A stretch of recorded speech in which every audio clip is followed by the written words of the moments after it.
This is Matikioma on RH1.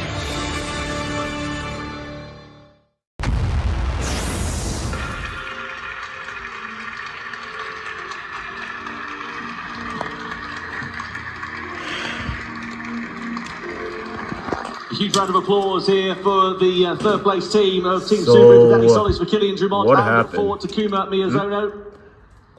I have no idea why you felt the quest.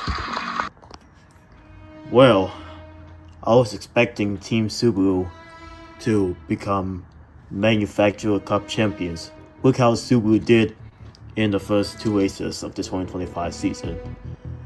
But some manufacturers wanted to say they want to take over,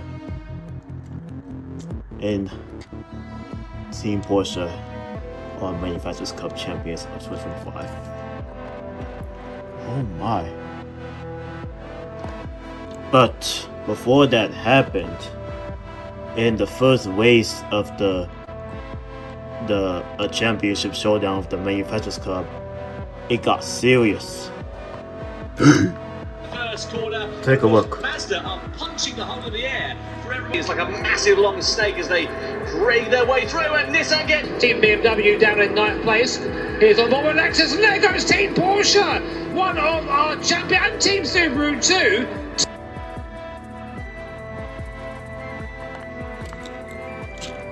You see that? Race 1 gone wrong. Hold on. Please, just give me a minute.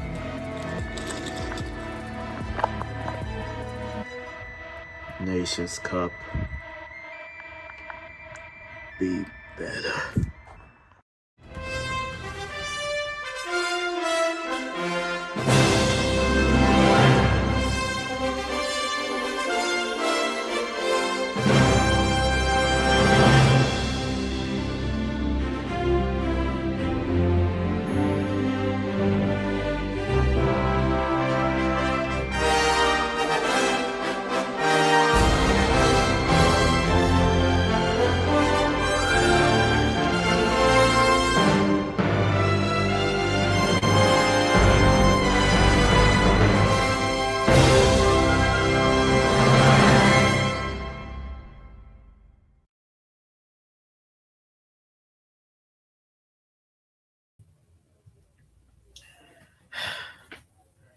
I am back.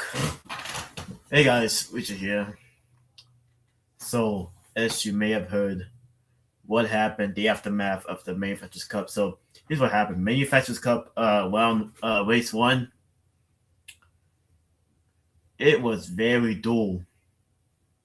Like Nissan, there's some cars knock other cars out. Yeah. And that disaster led to that red flag, which is so not cool. This would turn out to be, this will go on to one of the most, if not the dullest Gran Turismo World Series round I have ever seen. Yeah. Hopefully, Nations Cup better do better. Oh yeah. For those who are new, do you know who won? It's Porsche.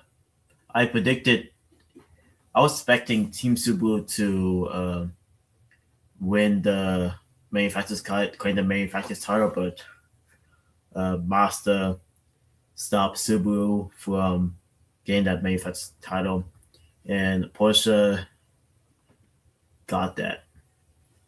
But not only that, Porsche accomplished of being the first ever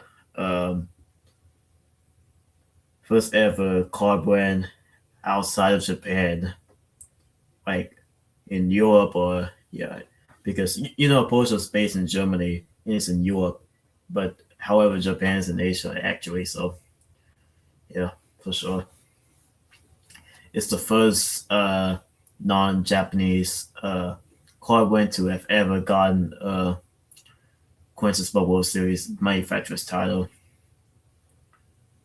And I said that the meaning of, the secret, the untold meaning behind there's no substitute.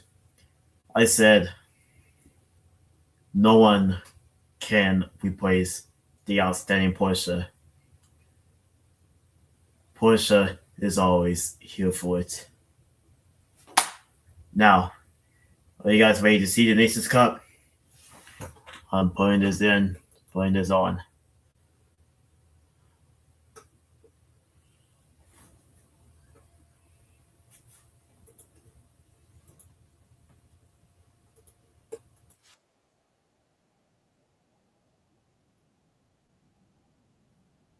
Oh yeah, we guys enjoy.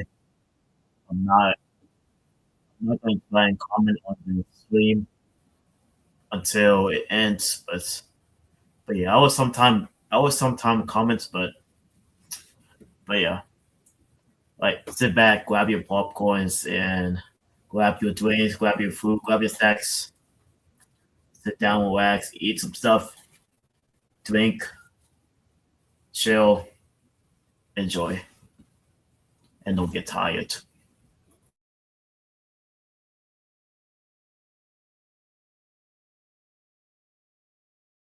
In Los Angeles, we're in the Daytona Road course, and we're coming down towards the first turn with Serrano leading from Kilian Drummond. On the brakes we go. Already moves being made. Miyazono sitting in the wheel tracks of Kai De Bruyne. You've got Paul Ura and Thomas Laboutelet very close behind indeed. And here comes Kilian Drummond. Side by side he is now with Jose Serrano to take the lead of the race as we come across the timing line for the first time of asking. He's through and into the lead.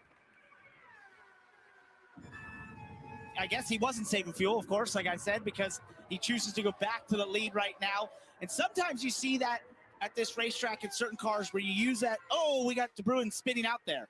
At the end of this one, the disadvantage may be if he's expended a bit more fuel. Look at it, and now kicking off. Miyazono lunging to the inside. Serrano and Ura also going 2 by 2 through the exit of turn 1. That's opening the door here. Valero Gallo is going to get a bit messy here as we come in towards the hairpin bend. Drummond's ready to try and pick his pocket there as well. Gallo's in the middle of a bit of a sandwich here, and he might come off second best, but manages to get himself now alongside Drummond for the exit of the corner. And Serrano bails out of that battle as we come and flick it through the left-hander. Gallo's going to have the inside line of the grip under braking, gets himself through and into 4th place. The slipstream is just so powerful, and the drivers just sitting in all of those trains. They've really been able to take profit in this mid-stage. It's brought a lot of them right into contention. As we're on board here, Valero Gallo looks to the outside right now. His right rear tire is really worn, so it's going to be about how long can he hold on. Oh, it's so tight. They're so tough to be side by side. Both competitors have to work together. If they go down into the International Horseshoe, a bit of contact. That was Gallo getting 2 for the price of 1, going down into there as well. He went from 5th place up into 3rd place at the expense of Miyazono. Guy Barbara's there ready as well. This is going to start getting pretty scrappy. I mean, look at that. In fact, he's now gone to 0.2 of a second. So, yeah, he's out the lead. Yeah, Miyazono to the outside. Laboutelet in the middle. Ura on the inside. Gallo's there ready to try and pick his pocket as well. In we go to the first turn. Ura on the inside. Laboutelet on the outside then here. Side by side with Serrano versus Miyazono in the background for position as well. Oh, Miyazono with a big lunge to the inside. Contact, bang, into the side of Laboutelet. Serrano's going to get shoveled to the curb on the outside. That's going to cost him drive. It's going to cost him a place to Valerio Gallo and also Guy Barbara there as well. Look at the run that Laboutelet got on the exit there of the Le Mans chicane. He's going for the high line on the outside. It's a longer route around that corner, but he gets it back into the slipstream quite nicely there. Miyazono, as you said, trying to break that toe, I'm sure, before too long. Laboutelet goes for the outside line as they go 2 by 2 across it. 2 to go at the end of this one here. Laboutelet with the outside line for second. Miyazono on the inside, down in towards turn 1. And they just cut a half second out of that lead for Ura right now. They're going to be right on his heels. They get back to the banking if they can stay right here. So Laboutelet into Miyazono. Oh my goodness. Miyazono gets spun round. Laboutelet is hit into the side there as well by Kilian Drummond on the exit of the corner. So the Frenchman's race has really come undone, and you would imagine there's going to be a penalty coming the way of Thomas Laboutelet. It's opened the door though for Drummond. His compatriot walks straight through on the inside. No such bother though for Paul Ura. He comes across the timing line to take a commanding victory. Paul Ura wins World Series 3 in the Nations Cup here in Los Angeles ahead of Jose Serrano. It's a Spanish 1-2 in LA ahead of Kilian Drummond, who completes the podium. What an absolutely phenomenal drive.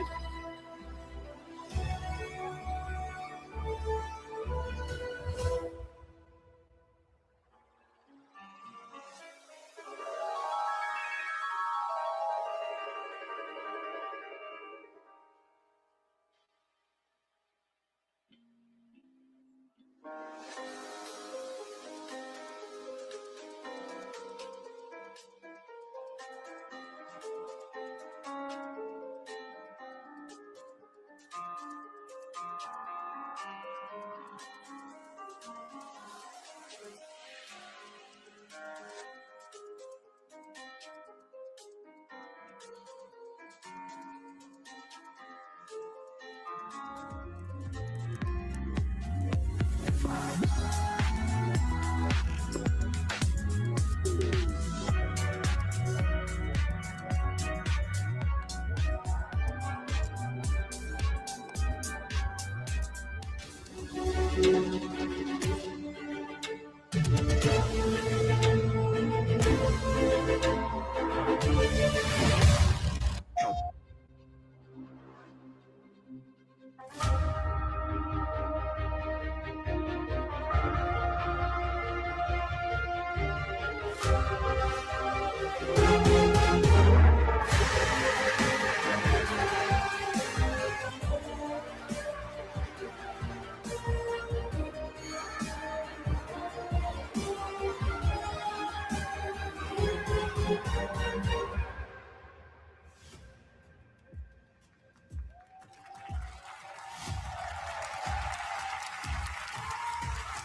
finals of the Nations Cup for the Gran Turismo World Series 2025. My name's Jules Hardy, and I'm joined here in Japan by the wonderful Sasha, my beautiful co-host for today. 福岡の皆さん、こんにちは。I can't hear them. You can't hear them. No. 福岡の皆さん、こんにちは。 Louder! Yeah, welcome to Japan, everybody, and thank you so much for watching. 皆さん、ご覧いただいて本当にありがとうございます。そしてお越しいただいた皆さんもありがとうございます。グランツーリスモワールドファイナル、ついにこの福岡で、ネーションズカップを迎えることになりました。Yeah. It's going to be, we've got the best sim races in the world. I mean, there's Right. no other way to put it. This is going to be some incredible racing today, the culmination of so many hours of hard work for these drivers. So please show them your support. Yeah. もう朝にですね、今日はもう世界のベストのシミュレーサーたちがですね、努力の結晶を見せてくれるということで、大きなリスペクトをね、拍手と声援で見せていただきたいと思います。大丈夫ですか？ Ready to show respect. Oh, we love it. We love it. Well, I do have a question for you out there, which is, you in the audience or you at home, do you think you know our drivers? さあ、ちょっとここにいる皆さんと、そしてご覧いただいている皆さんにもですね、ちょっと聞いてみたいんですが、皆さんはここに来るドライバーのことを知ってますか？ Let's find out. さあ、チェックしましょう。Let's look at the video. Don't forget that you can get involved with the World Series inside Gran Turismo 7 with the bonus campaign. Just click on the Champions campaign banner on the GT7 World map, and that's going to give you the chance to win 1 million credits for each of the Nations Cup and the Manufacturers Cup by predicting who's going to win. Just think of all the stuff you could buy with that. Don't forget that you can enter and vote right up until the start of each grand final. Good luck. Watch the World Series broadcast through your GT7 game, and you'll unlock some special in-game rewards through the Viewers campaign. Watch the Nations Cup livestream, and you could win a Gran Turismo F3000 500B. Everyone likes free stuff, myself included, and here's your chance to grab some.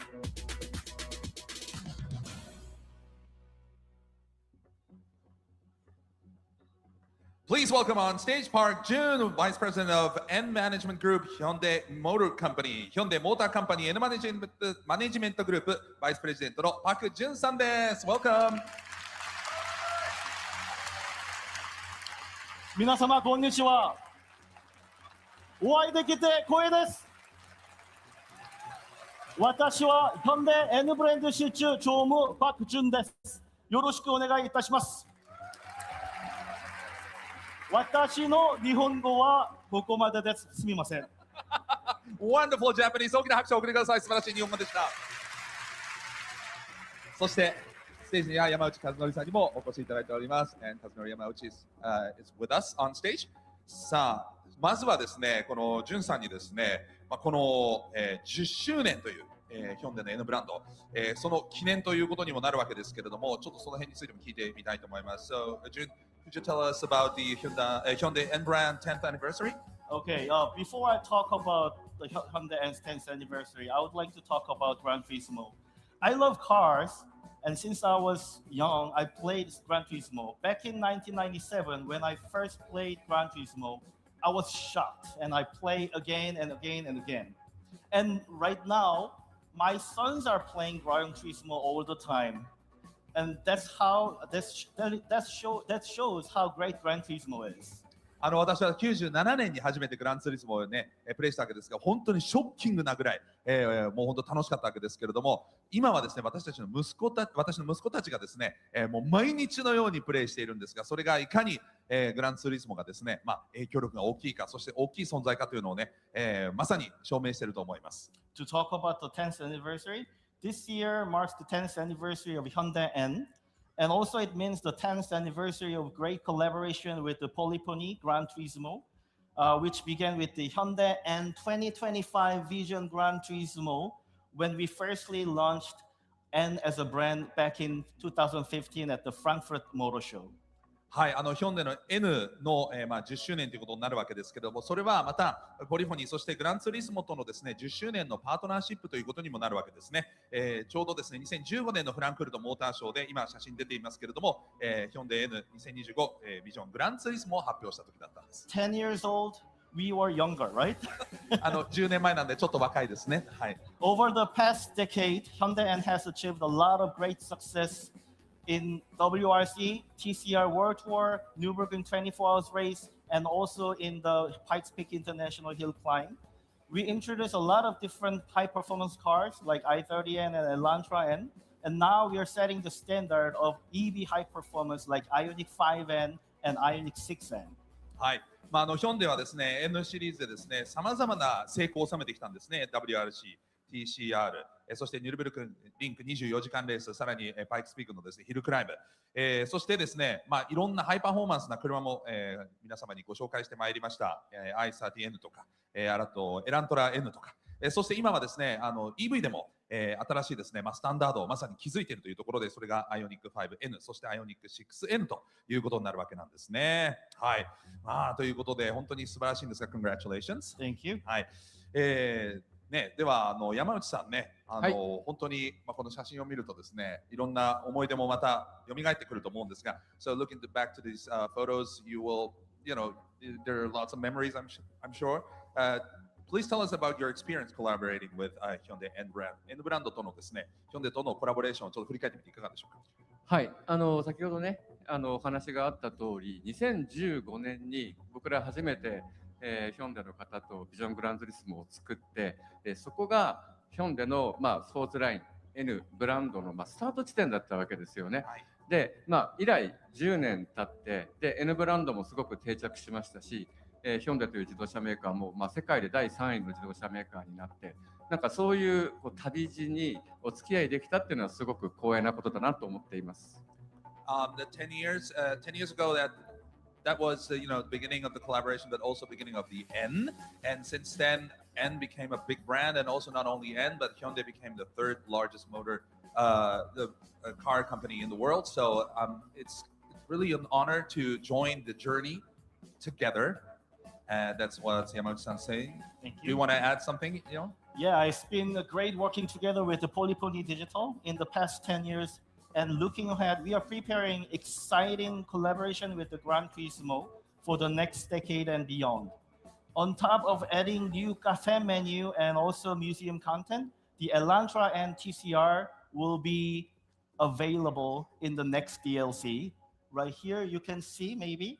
It's an honor to bring one of the most dominant touring car into, go ahead. Sorry. Go ahead, yeah. All right. It's an honor to bring one of the most dominant touring race car into Gran Turismo. We hope this gives more people more opportunity to drive a professional touring car in an easier way. And actually, the car is displayed outside, which is the winning race car in Super Daikyu 24 Hours Race this year. And please stop by and check it out. はい、ポリフォニーとですね、そしてグランツーリスモと10年やってきたわけですが、次の10年もさらに発展的にいろんなコラボレーションをしたいというふうに思っています。その始まりとしてですね、新しいカフェメニュー、そしてミュージアムのコンテンツももちろんですけれども、さらにですね、次の DLC では、このグランツーリスモ7にですね、ランタラ NTCR をですね、同梱するということになるわけなんですけれども、これはですね、まさに今年のスーパー耐久24時間レースの勝者でもあるわけですけれども、最もですね活躍をしている、成功しているツーリングカーをですねグランツーリスモで皆様に気軽にというか、楽しく乗っていただく、そんなきっかけにもなると思うんです。今日はね、外に展示もしてあるので、この会場にいらっしゃる皆様、見ていただければ嬉しいなというふうに思っていますということなんですね。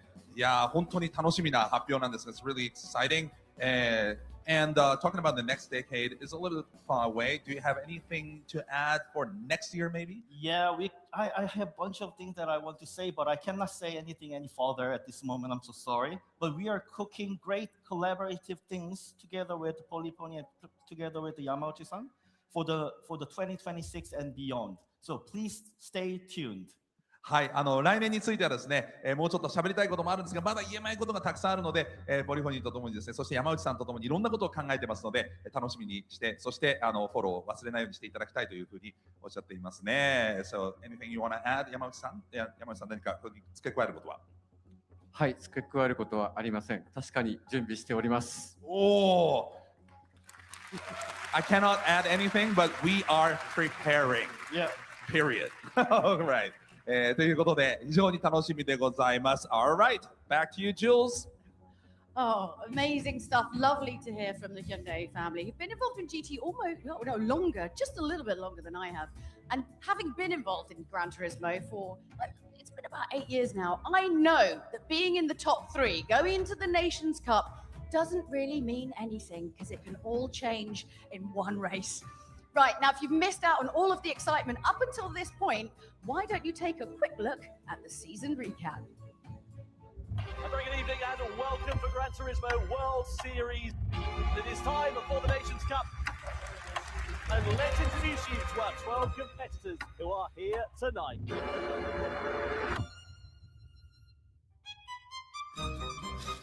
"2025 is the 8th year of the Gran Turismo World Series, and we kicked off in round 1 in the United Kingdom. And London did not disappoint, and we were treated to some incredibly tight racing.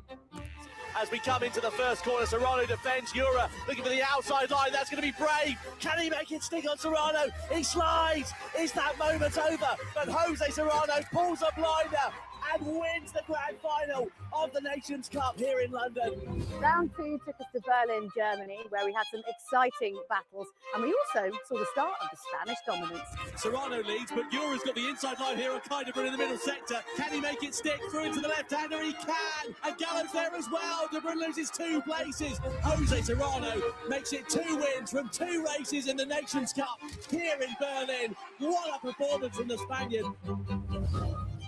Round 3 in Los Angeles was a bit of a banger, as Paul Ura managed to stop Serrano going 3 for 3, and also got the sweet taste of vindication for his little bit of a slip-up in Berlin. In we go to the first turn, Ura on the inside, no such bother though for Paul Ura. He comes across the timing line to take a commanding victory. Paul Ura wins World Series 3 of the Nations Cup in LA.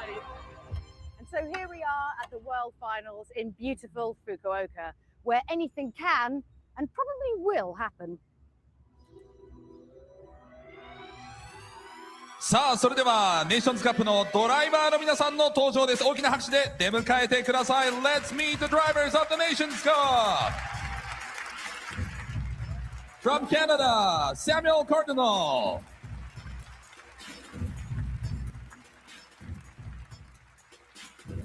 From Brazil, Adriano Carrasa.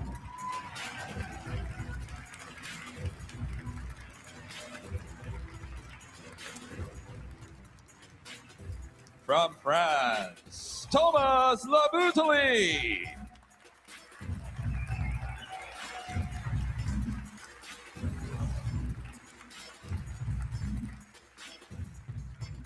From Chile, Angel Inostroza.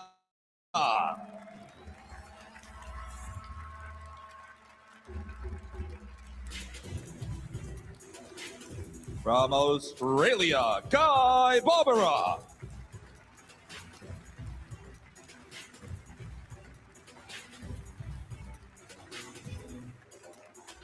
And from the Netherlands, Kai De Bruyne.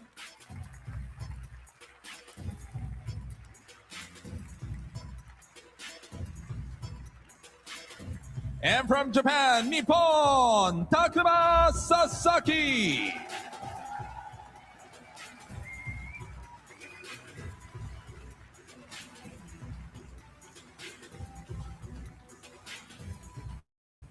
From France, Kilian Drummond.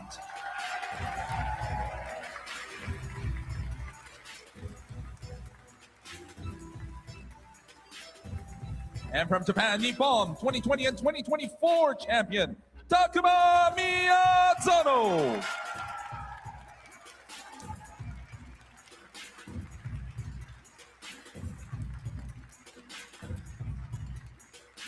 From Italy, the 2021 champion, Valerio Gallo.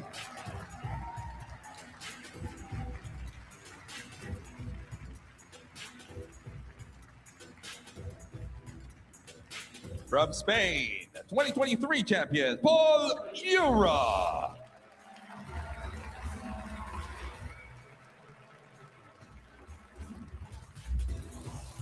And also the 2023 champion from Spain, Jose Serrano.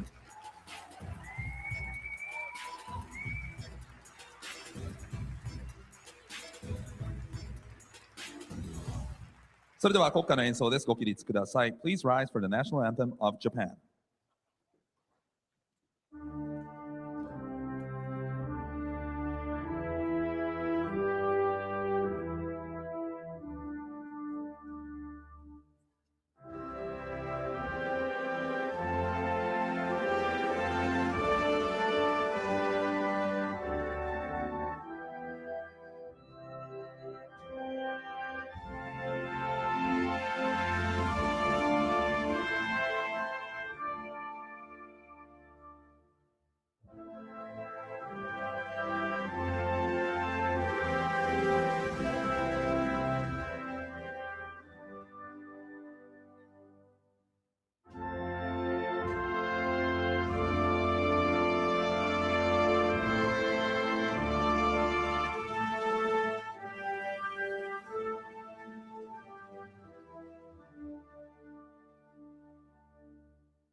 Oh, hey, so I don't know why I was over here, but I was. Hello. Hi. Like windmill high five on the way. Hello. All right. How's it going? Okay. This Right, way. okay, so I mean, before we kind of get into it all, Yeah. like, it's very, very close between the top drivers, but Yeah. I just don't think there's anything can really happen at this point. Yes, we saw that yesterday. Yeah. Yeah. 本当にね、各ドライバーのポイント差がちっちゃいので、昨日も逆転がありましたけども、何が起きるかわからない。So where should we focus on?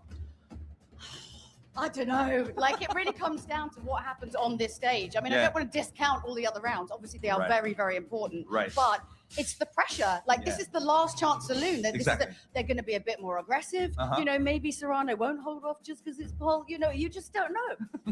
I was going to say, also, do you think, obviously, our Japanese drivers, obviously, we have the Japanese Yeah. audience here. Is Yeah. it going to help or hinder them? What do you think? Of course, I think they will. さあ、日本のドライバーもね、参加してますけど、日本のこの福岡のお客さんは、応援はより一段してくれるんでしょうか、どうでしょう They will. It's helping. Yeah. It's going to help. I It's think. tailwind. It's tailwind. Yeah, okay, all right. Well, I think it's time that we get these guys on the track. But just before we do that, Yeah. let's take a quick look at the competition format. The Nations Cup features the best 12 drivers in the world from the 2025 online qualifiers. 9 countries are participating in the Nations Cup World Series this season. Spain, France, and Japan are the most represented countries with 2 drivers each. Today, the time trial session sets the grid for race 1. Across races 1 and 2, points are rewarded, and each result sets the grid for the next race. In the grand final, all drivers compete for double points, a final chance to shake up the leaderboard. In the end, only one driver will be crowned the Nations Cup champion. You can stop. Okay. Oh, is it me? Yeah. Okay. 宮園選手です。大きな拍手。宮園 on stage. So. Fans, a lot of fans. Yeah. You know, it's home soil, so I'm sure that will help. We just had a tailwind here, so will that help him? Let me ask. 地元です。応援すごいです。ね、日本選手を応援してる皆さん、どうですか？助けになりますか？もちろん、昨日はなんというか変にお腹痛かったんですけど、今日はいい感じのプレッシャーかかっているので、きっと皆さんにいいレースがお見せできると思います。Yesterday, I had a stomach ache in a bad way. Oh, okay. But today, I'm nervous in a good way. Okay. So good, I'm good confident enough. for today. Okay, this is good. And obviously in Los Angeles, you were very aggressive. Are we going to do this today, we think? LA ではものすごいアグレッシブだったわけですけど、今日はどうしましょう。今日はやはり1年間の最後のレースなので、周りもかなりアグレッシブだと思うので、しっかり周りを見ながら、アクシデントに巻き込まれないように、レースをやっていくことを目標に進めていければなと思ってます。So it's a final race, so everybody would be aggressive. So I might check, look around the other drivers, what the other drivers do, and not be involved in a crash, and just go to the end. Classic Miyazono. Okay, one final question. Takuma, you've been with us for a really long time in Gran Turismo World Series. How has the level of competition improved over the years, you think? 長年ずっとね、you know already. He doesn't need a translation. Anyway, これまでね、長年もうずっとグランツーリスモを戦ってきたわけですけど、その競技のレベルの上がり方っていうのはどうご覧になってますか？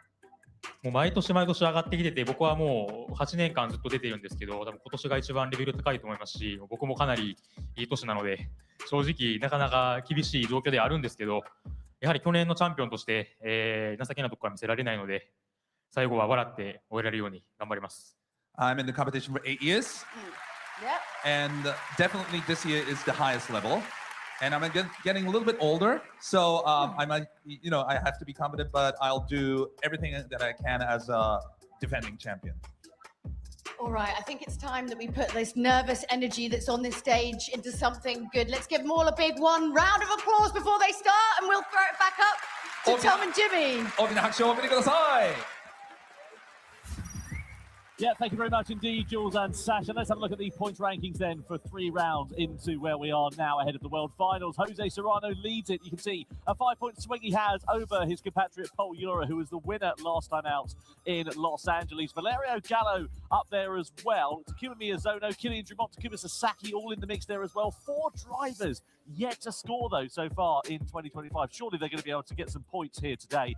But are they going to be able to challenge for more positions than that? Here is your driver lineup. We've had the same 12 over the course of the season so far. And Jimmy, the momentum at the top of the table is very much with the 2 Spaniards. Yeah, it's really hard to argue against that, really. Serrano and Pol Ura both looking extremely strong over practice and qualifying. And we know these guys, they know how to win races. It sounds silly, but of course, if you're not used to that pressure, it can really go against you. But of course, we can't count out people like Miyazono, but like Gallo, both past champions, all very much capable of doing it again. Yeah, no doubt about it. And of course, in terms of the format for tonight, we've got 2 races for you. Then we've got a grand final as well. Let's have a look at the first set of circumstances for the drivers, because of course, being the Nations Cup, we can throw anything at these guys. And we've got the brand new Circuit Gilles Villeneuve, part of the Spec 3 update that came to Gran Turismo 7 earlier on this month, in the Gran Turismo F3 500B, essentially a 90s formula car. And with a little bit of a twist, this has an engine swap. The engine from the Estat F1 V10 Renault engine in this thing. So sounds glorious. And earlier, our competitors had to try and tame this car for qualifying around the Montreal circuit. It was Cardinal who set the early pace in his Canadian liveried F5 3500 there. 115.2. Carrazzo early on making his one mistake into the wall of champions. I mean, that's one way to become a champion, I guess. Yeah, a bit disappointed there was Adriano Carrazza, and you can see the visible frustration there for him as he made his way round that final corner to come across the line, being the last of the qualifiers so far. This is kind of Brody. He's always been a bit of a hot lap specialist, and he was on imperious form out on the track at this point. He came across the timing line, and was it enough to better everybody else? It certainly was. Going to provisional pole position. Then it was all eyes on Kilian Drummond, the flying Frenchman. Will he be able to depose Kai de Bruyn's quickest time? Not quite, sadly. Only 3rd best for him. It's interesting, of course, Takuma Miyazono, someone we tend to expect to be quite a sharp end in these downforce base cars, going wide down, just touching the grass up, just slow them down slightly on the way to the line. In the end, only good enough for 4th position for Takuma Miyazono, but then dethroned slightly by Pol Ura. And it was Jose Serrano, our current points leader. What can he do very important qualifying session for the Spanish driver. Looking good through the first two sectors for that 15-2 by Kai de Bruin. Mighty, and just proving to be slightly too much for Serrano, who slots in third position. Kai de Bruin there. Yeah, that's how you want to start your weekend, isn't it? Get that pole and get that out of the way. Certainly is. Not the first time that we've seen the Dutchman on pole position. So confirmation of the results from qualifying and indeed how the starting grid will line up. Kai de Bruin is on pole then with Samuel Cardinal alongside him on the front row. Then it's Serrano, Drummond, Ura and Miyazono, Labutale and Gallo. Then Sasaki, Barbara, Inestrosa, and then of course Karatza, who we saw biffing it into the barrier on his one and only flying lap. Bitterly disappointed was Adriano Karatza there. No surprise about that at all. Now, a new feature, of course, with Spec Free is the data logger feature. So basically, we can overlay 2 laps. You've got Samuel Cardinal and Kai de Bruin going head-to-head here. Different laps, different lines through the corners here, Jimmy. But what are you picking out from this? Well, look at the lines at the top of the graph there. You can see the minimum speed between the two drivers. Of course, Kai with the blue line and Sam there with the yellow line. But just seeing a little bit more efficient and getting the car out of the corner is Kai de Bruin. And it was only 0.05 of a second the gap at the end. But that was carried all the way through. You see there through the last chicane again, no difference whatsoever. It was all done in that middle sector. So it just goes to show around here, even the smallest little margins can come into play.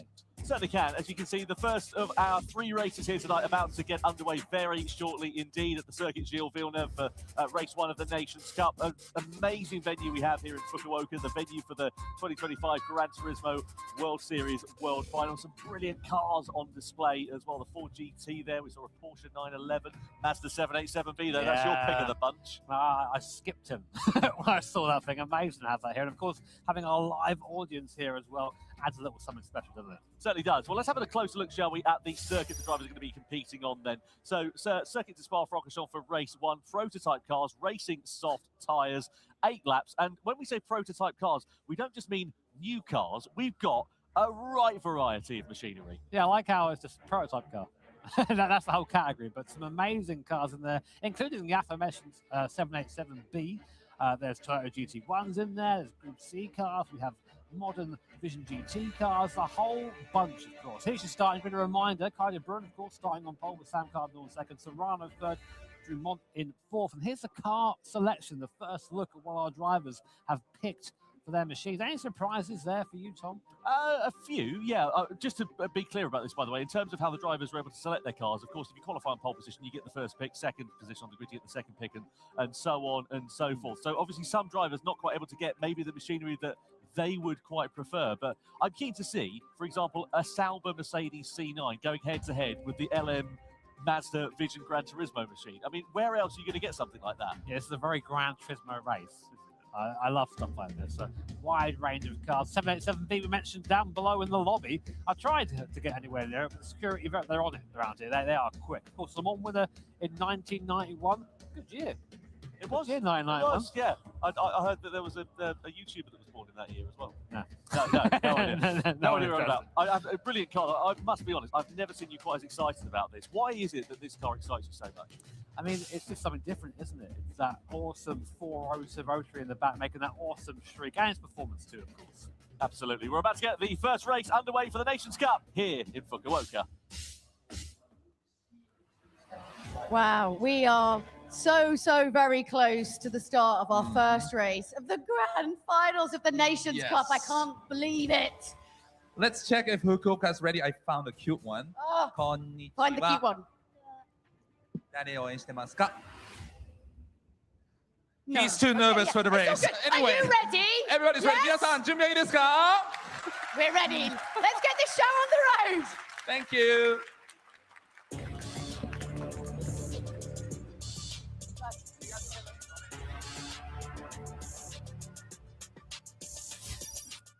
Race 1 of the Nations Cup for the Gran Turismo World Finals then about to get underway here at the Circuit de Spa-Francorchamps. Let's see how this one is going to play out then. Prototype machinery and a variety of different cars over the course of this legendary circuit in the heart of Belgium. Kai de Bruyne in the Toyota GT1 on pole position. He's got Samuel Cardinal in the Sauber Mercedes C9 alongside. Then you've got Jose Serrano in the 2010 Peugeot 908. Kylian Drumont in the Nissan R92. That's going to be a tricky machinery on the lyrics. With Paul Ura in 5th place in the Jag XJR9. Then the Mazda 787B that we saw a few moments ago. Takuma Miyazono behind the wheel of that one. The Toyota GR10 Hybrid from 2021 is alongside Valerio Gallo's Porsche 962 from the 80s. Then you've got Takuma Sasaki in the Porsche 919. Guy Barbara in the Mazda LM55 Vision Gran Turismo. In a Stroza in the Audi R18 from 2016. And Adriano Carrazza in the Hyundai N Vision Gran Turismo machine. Now, Jimmy, as we said, variety of different machinery for this one. There's been a fair bit of balance of performance action going on as well. Yeah, really tricky because a lot of these cars, of course, were never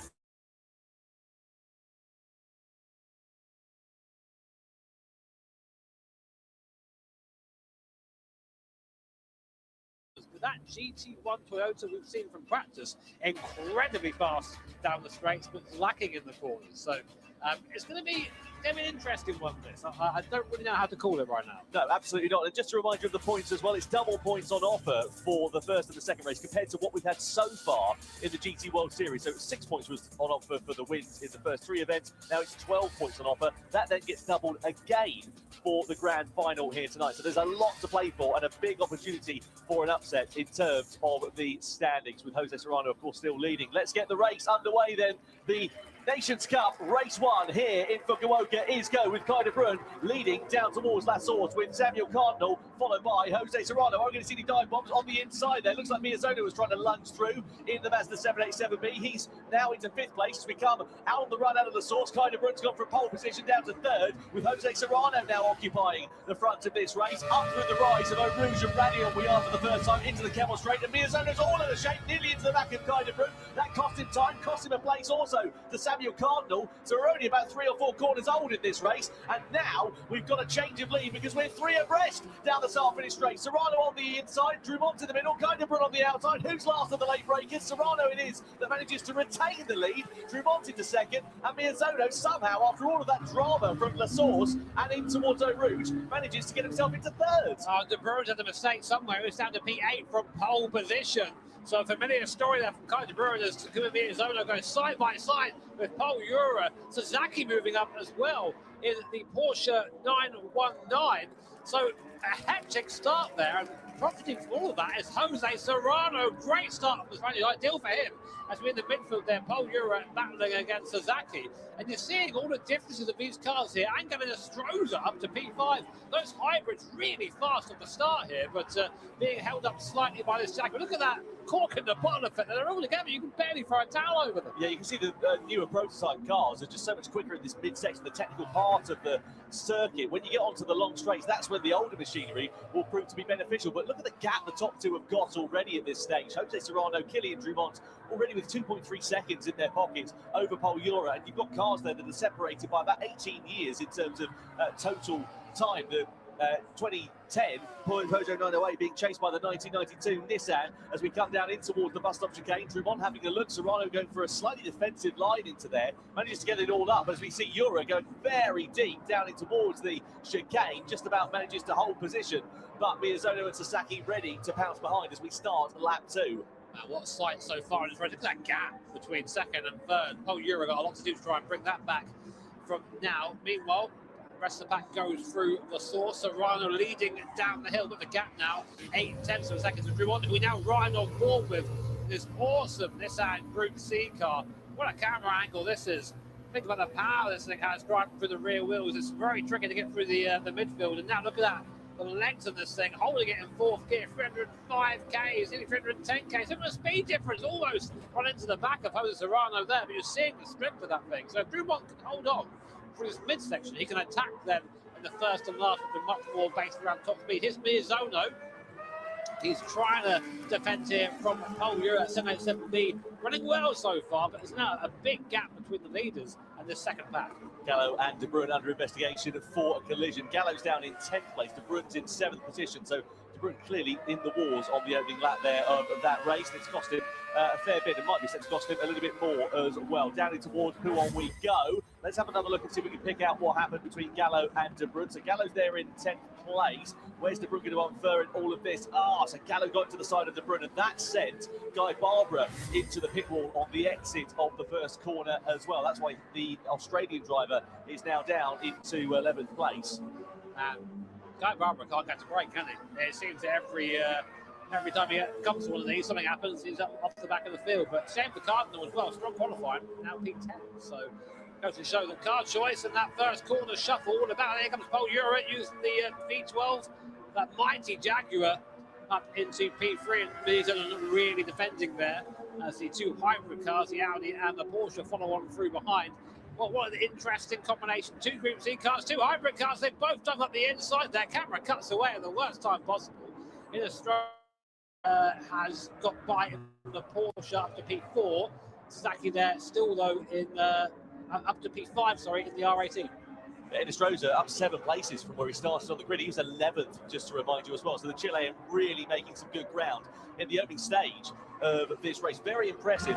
It's only an 8-lapper, which doesn't sound that long, but of course it's a very long lap here at Spa-Francorchamps, like 7 kilometres in total, as Le Boutellé has come into the pit lane then here. So clearly some problems for the Frenchman, because we weren't expecting any pit stops in this race. Not quite sure what has happened to him, but that's not a good way for him to start proceedings for the World Finals. Meanwhile, Innistrada in the slipstream of Ura, looking to the inside down at Les Combes. Can he make it stick? Side by side they go. Ura's got the inside line, it's going to switch to the outside line, and then Innistrada does go through the Audi R18 and into 3rd place. That's opened the cork in the bottle. Look at it, the two followers of Miyazono and Sasaki are ready to pounce there as well. Yeah, what a great little scrap this is there. So again, two Group C cars taking on cars far younger than them, and still just about managing to hold on. I think Innistrada in 3rd place now. I think he's got to try and look forward, try and chase down Dramont Serrano. They've had an easy time, I think, so far. Update on the Boutellé there. I think that's just a rage quit, Tom. 2 in 2 days from him, man. Poor showing. Don't want to see that. Disappointing there for Thomas Le Boutellé then. Either way, to have ended his race early. We go through in towards the chicane then, in the middle part of it. And look at the gap there that Innistrada has got to make up. 3.3 seconds, a tall order. What he'll have to hope for is Dramont and Serrano to start battling with one another. We have seen a few exchanges of position, but nothing that's going to drop them back to the rest of the field. Out of Paul Freyer we go, in towards Blanchimont as we head towards the bus stop, and you can hear the howl of that Mazda 787B in the distance as we ride on board with Sasaki in the Porsche 919 into the braking zone. And look at the straight line speed. Innistrada's got the inside line here with Paul Ura trying to attack for position, but into the braking zone. That car that Innistrada is piloting of the Toyota is pretty handy, and no such threat is able to be made by Paul Ura. Background that GT1 popping into frame with Kai De Bruyne. What an awful start from Kai De Bruyne. We sort of saying earlier with Kai, it's really fast over a single lap, but just can't always seem to get it together in the race. And the same, I think, seems to be happening there as well. But we go on board with Miyazono again, using that giraffe, and they're going to be a bit quicker than this Audi in this straight line. It's slow down this race, this Audi. Look at it, really slow. Here comes the Jaguar, here comes the Mazda. Through they go, past Innistrada in the 787B with Miyazono. Awesome pictures here as you make it through Les Combes. And what an awesome little back and forth. These hybrids, they charge up the hybrid during the braking zone. So they'll get a burst initially out the corner, then they're slowed down into the straight, whereas these 787Bs, what's hybrid, they say? Let's just burn more dinosaurs. That's how they do it. Yeah, certified 90s moment there. Yeah. Super fast down the straight with those two cars. Innistrada, we ride on board with. My apologies, I said he was in a Toyota a few minutes ago. Of course, he's in an Audi R18.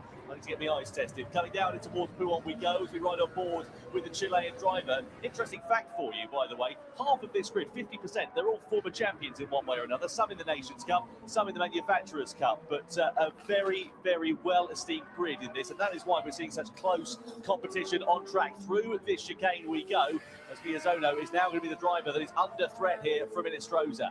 Of course, both Serrano and Innistrada are both part of the winning combination for the Manufacturers Cup yesterday, so they're on a bit of a high at the moment with that momentum.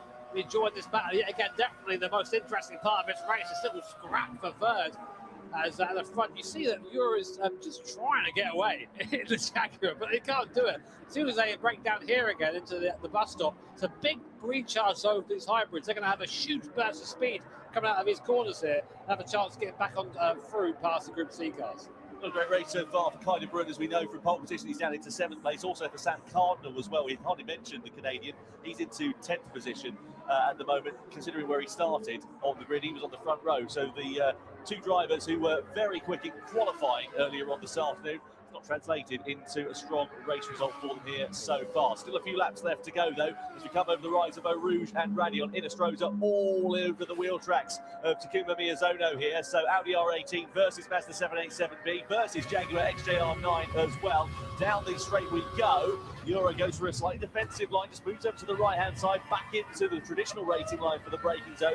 Miyazono not able to launch an attack into Leiku. Yeah, I saw Sam look at the gap for the lead there. Dumont getting much closer down that first sector. Again, that Nissan that he's piloting, trying to follow Jose Serrano much quicker down the straight. Paul Euro setting the fastest lap for the racer in that Jaguar, so there's still pace there for sure. And the lap times all super similar there. So the top three drivers have all done a time within 300 of each other. Yeah, exactly. So fastest lap, it doesn't count for much because, of course, the gap's going to stay exactly the same to Euro, despite the fact that he's pushing on like he's left the gas on, as Miyazono's got a 1-second penalty for colliding with another car. Now, that's going to be very detrimental to him because you've got Innistrosa, you've got Sasaki, all within a very close distance. So it's going to drop him down a minimum of 2 places here, and it might bring him off of the back of that group as well. Let's look at what happened then for Takuma Miyazono. So we're away for this one, then coming down in towards the first corner, side by side, and Miyazono just biffed it into the back of Kylian Drummond. That is what sent the Toyota wide at the start of this race and cost Sam Cardinal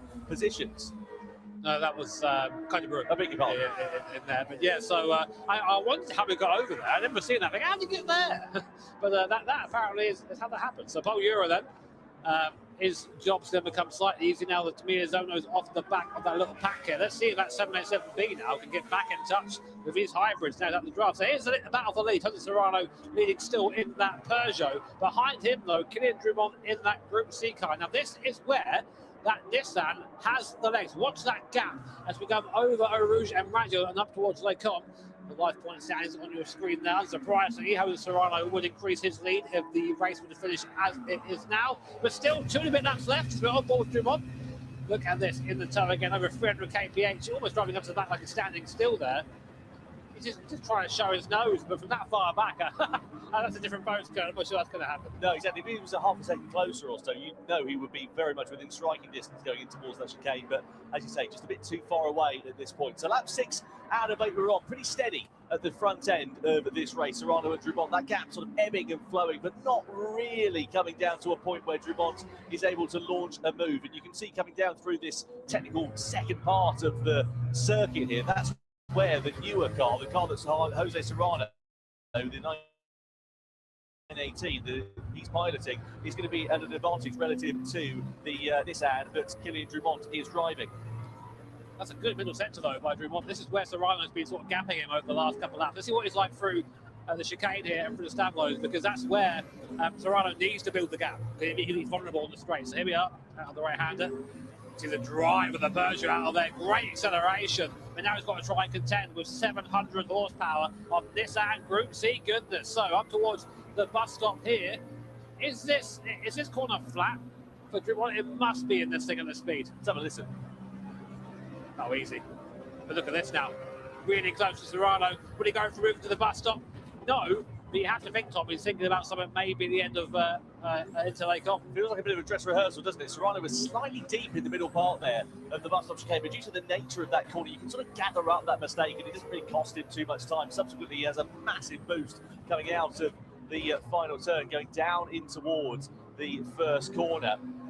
Run down in towards Eau Rouge and Radion. It's just, again, ebbing and flowing. He's a little bit closer, a couple of tenths of a second to the better. Last time around, in terms of the lap times, literally a tenth of a second separating Jose Serrano and Kylian Drummond. Paul Euro's challenge looks to have come to a bit of a halt, unfortunately. He was in the 203s last time, so whether that's a mistake or whether that car is just chewing through his tyres a bit more remains to be seen. But either way, Euro not quite close enough. Someone who is closing, though, is Kylian Drummond. He pulls alongside Jose Serrano as we come towards the braking zone. That's as close as it's been for now for Kilian Drumont. That's his best opportunity yet to challenge for the race lead. Maybe that is the dress rehearsal that we are seeing from the Frenchman as we get ready to go into the final lap and a half of this race. And you could have two more different cars, could you? A Peugeot diesel versus a Group C Nissan. Meanwhile, here is Sasaki in the 919 Evo going almost into the back of Inestrosa, dive up the inside there. Very opportunistic. I don't think he meant to go for that, to be honest, but he saw himself going up the inside. That was that. So there is Sasaki in the 919. It's a rare sight that actually seeing two cars from pretty much the same era actually fighting with one another in this race.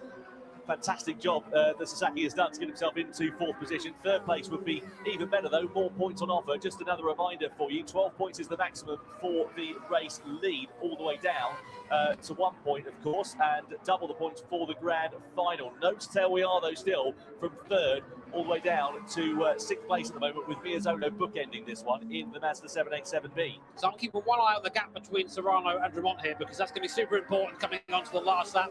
Keep an eye though also on this light Euro heading this train. Miyazono has managed to climb his way onto the back of the train after that penalty, so he's not out of it yet. We've got 4 places up for grabs in this last lap of the bit. Endo's to the inside. Sasaki to defend from Inestrosa. He's going to try the long way around. Is he going to make it stick? He's still just about got a nose there. Inestrosa making that work. Now it's a drag race down the source. Sasaki's going to win that one.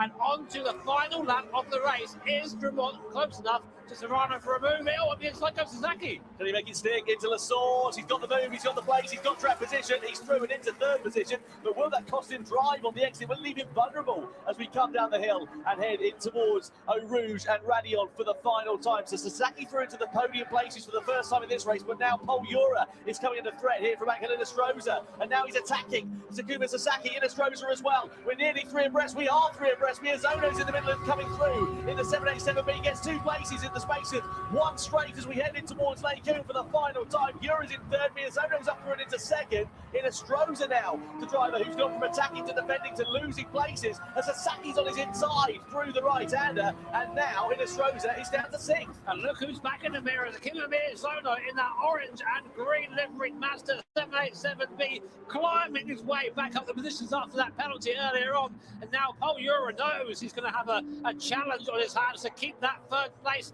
to the end of the lap. And then Miyazono crowding Sasaki there to the edge of the circuit. A bit late that move, but you're seeing the difference in acceleration here. That 787B could not contend with the hybrid power of the 919 Evo and the Audi, but only half a lap to go.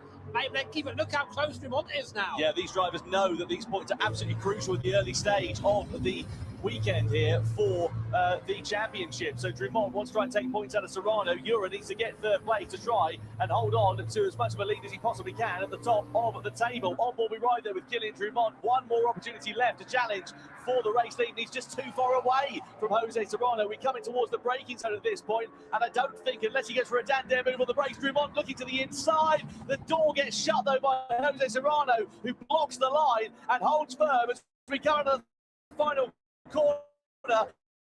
Jose Serrano wins race 1 of the Nations Cup here at Spa-Francorchamps from Kilian Drumont, and Miyazono is through on Pol Jura for third place and then dragged to the line. The 787B gets a podium here in Belgium ahead of Jura, Sasaki and Angel Inestrosa. A fantastic race there with all different types of machinery, and that is a brilliant way to start off proceedings here in the Nations Cup for the World Finals. I thought for a second Drumont was going to get that done. That was a huge lunge by the Frenchman right at the end there, but just about getting the car slowed down. Serrano, what a strong start to his campaign, leading coming into this weekend, extends his lead now as well. Looking very good for the Spanish driver. Of course, I mentioned as well, Takuma Miyazono, great comeback after that penalty. P3, still very much all to play for at the end of race 1. Absolutely, and in terms of race 2 as well, Jimmy, for the Nations Cup, I don't want to spoil things too much, but we've sort of had a taster as to what we're expecting for the car and circuit combination. What's it you say, Tom? You've got the flavour. I've got the flavour. I have definitely got the flavour for that after what we've just seen there. But that's going to be even more exciting because, you know, we're throwing a completely different set of circumstances for these drivers. And that race was an absolute thriller. Let's look through some highlights of it, shall we? Amazingly, Kai De Bruyne and Samuel Cardinal started it on the front row of the grid. As we went down towards the first corner, though, it all kicked off. Miyazono was a bit late on the brakes. He went into Drumont, who subsequently hit De Bruyne, sent him wide and lost positions. Then it all kicked off a bit further behind there as well. That's Kai De Bruyne, who was then in the mid-pack at the start of the second lap. It sent Guy Barbara into the wall. But the battle for the majority of that race was focused on the final podium places. We had Yura, Miyazono, Inestrosa and Sasaki all dueling for position pretty much corner by corner. Yeah, I mean, it was so cool seeing these Group C cars go up against these LMP1 prototypes. And at the front of the field, you've got a diesel Peugeot leading from 1,000 horsepower and Nissan. I love Grand Prix. This is what it's all about to me. But the fighting was strong all the way through. I mean, these guys changed positions about 5-6 times a lap. This was Sasaki getting by Pole Euro. At this point, Miyazono was in 6th position. But it wouldn't be there for long. Look at this draft he would get through here, overtaking the two hybrid cars, the high downforce configurations here. Through he goes, just squeezing by, almost getting hit into the grass. A little bit of a contact with Stroza there as well. He comes back onto the line and then onto the back of Pole Europe. But it was this man, Jose Serrano, leading from pretty much slice to flag. Takes his first win of the weekend. Drummond in second, and Miyazono coming home. That last podium position, third place. Great start for Jose Serrano's championship challenge here this weekend. Disappointing end, though, for the man who, of course, was leading the championship prior to the start of this one. Pole Euro finished in 4th place, lost a handful of points to Jose Serrano. So, to my maths, I reckon they're going to be tied on points at the top of the table. Drummond there in second, Miyazono in third. Then you've got Sasaki, Inestrosa, etc. Valerio Gallo down there in 7th place, ahead of Kai De Bruyne and Sam Cardinal, who both started on the front row of the grid. Adriano Carrazza there bookending the points in 10th position. Yeah, so Serrano was leading going in, Tom, so he'll be... Beg your pardon, yeah, of course he was. He'll be further ahead, if anything, there. But, yeah, I mean, that's our first set of points for the day there. I mean, commiserations there to Guy Barbara and Mutale, but, yeah, very much looking forward to seeing what comes next.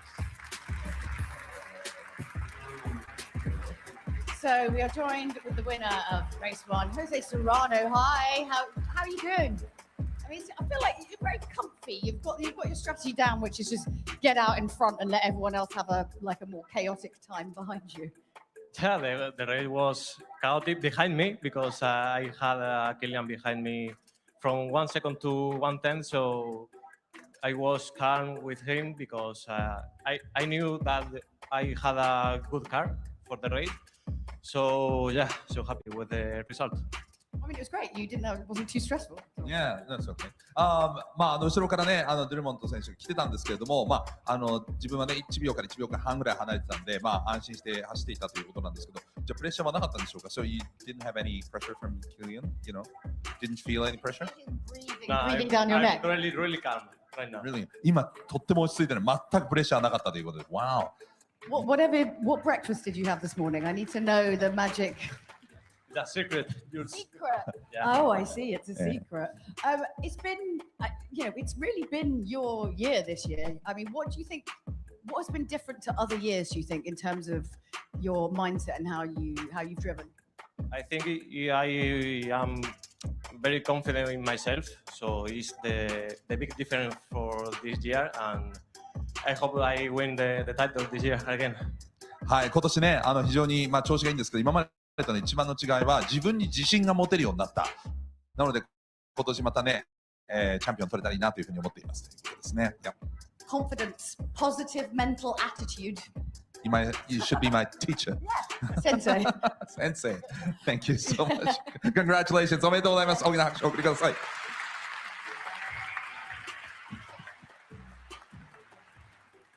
Well, let's get confirmation of the points standings then. Jose Serrano, of course, taking the win here for the first race of the weekend in the Nations Cup. He was already leading the championship coming into this one, and now look at that, a 10-point swing. Looks like a lot. Don't forget, of course, there's a maximum of 12 points on offer for the second race, and then we double that for the final race, 24 points. So there's still a big chance for it to change in terms of trajectory. One poor race can cost you very dearly indeed. So Pole Euro there, 4th place he was over the line in that first race, but you can see there now 10 points the gap that sits between him. It means that Drummond, Miyazono, Gallo, etc. have all closed that gap up behind. Yes, it's very tight really for second, third, fourth and 5th place. That's 10 points. I mean, we do have double points, as you say, the grand final, but that's still a decent gap there for Jose Serrano. And you saw his reaction there. It's kind of like, yep, okay, I've got that first bit done, 2 more to go. Absolutely, yeah, and it's not the first time that we've seen some fantastic racing action so far this weekend. Of course, we had the Manufacturers' Cup here yesterday, and it was a bit of a thriller, wasn't it? We really did enjoy some exciting racing action, which went down right to the checkered flag But not only that, we also unveiled this, the first event in the Middle East happening for the 2026 Gran Turismo World Series. We're going to Abu Dhabi on the 28th of March to kick off our year. What an absolutely thrilling prospect that is. It was announced in front of the crowd here in Fukuoka. We had His Excellency down on the stage, and then of course we crowned our champion as well in the Manufacturers' Cup. We saw Porsche starting on pole position in the grand final. We saw battles though with Mazda, which went right down to the closing stages of the race. It did. We thought that it would be a showdown between Mazda and Porsche, but in the end it was Sato for Porsche bringing the car home and giving that manufacturer's title to Angelo Nestroza, and of course his other teammate Jose Serrano leading today as well. So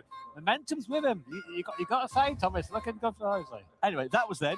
This is now. Of course, we're here in the Nations Cup. We've just had the first race. It was an absolute corker. Second race, I'm sure, is going to be much the same because we are going to the Circuit Gilles Villeneuve, part of the spec-free update that came in Gran Turismo 7 very recently, and we're going to be in the Gran Turismo F3500B. Now, if you haven't seen this car, it's a 90s Formula car, and instead of a V8 engine, we've swapped it out. We've stuck a V10 engine in it, which makes it even trickier to drive. The starting grid for this one is determined by the order of the results from race 1, 17 laps, 2 times fuel consumption, 6 times tyre wear, racing medium and soft tyres there as well, and crucially, right at the bottom there, a standing start. And now I drove these things the other day, and they are hard to get off the line. If you get away without wheel spinning, then things have gone very right for you, I'll tell you that. Here's the predicted strategy. It's a one-stop, nice and easy. Soft tyres, of course, been a bit quicker than medium tyre, but we're a bit quicker, and then vice versa for the medium. I don't think there's going to be any fueling needed here at all. It's all about just making sure you use that tyre properly. So there is some scope to maybe an undercut or something, a bit of strategy, but really it's going to be about just driving the thing well. Absolutely. Let's have a look at the starting grid. Then, of course, as we said, it reflects the results from race 1. So Serrano on pole with Drumont in second place. Miyazono, Ura, Sasaki, Inestrosa, all there inside the top 6. Then Gallo, De Bruyne, Cardinal, Carazza, Guy Barbara, and where Thomas Laboutelet should be, there'll be a gap because he's not participating in any further races here tonight. So let's have a look at this F3500B then. This, of course, is a car that came to Gran Turismo 7 earlier on this year, and I have to say it's already a firm favourite amongst drivers and fans. Yeah, if you're of a certain age, like myself, this is a bit of a nostalgia bomb right here. Amazing thing, as Tom said earlier, V10 engine from the Espace F1 crammed into the back as a Renault V10. Over 800 brake horsepower, something that weighs just over half a ton. Extremely fast, extremely fun, lots of aero as well, of course. Definitely a skill-based car, this one. And Jimmy, a standing start for the driver. Yep. So how does that change things? Because obviously a rolling start, you sort of negate the risk away from the lights. Yeah, it's really interesting. The standing start, you stand to lose a lot, because if you get too twitchy off a line, which is very hard to do because you're waiting for a light to go out, it's very easy just to give that bit too much throttle. Once you start those wheels spinning, it's pretty much impossible to bring them back. Absolutely. Well, anyway, let's go down to Jules and Sasa then ahead of the second race of the evening for the Nations Cup here in Fukuoka. Time to go racing. All right, race 2 is coming up, and the gap is huge against Serrano. Serrano is ahead, but that doesn't mean anything. Gorka, are you ready for race 2 in the Nations Cup? Are you ready? Genki desu ka? We're ready. Let's hope the drivers are ready because it's about to start.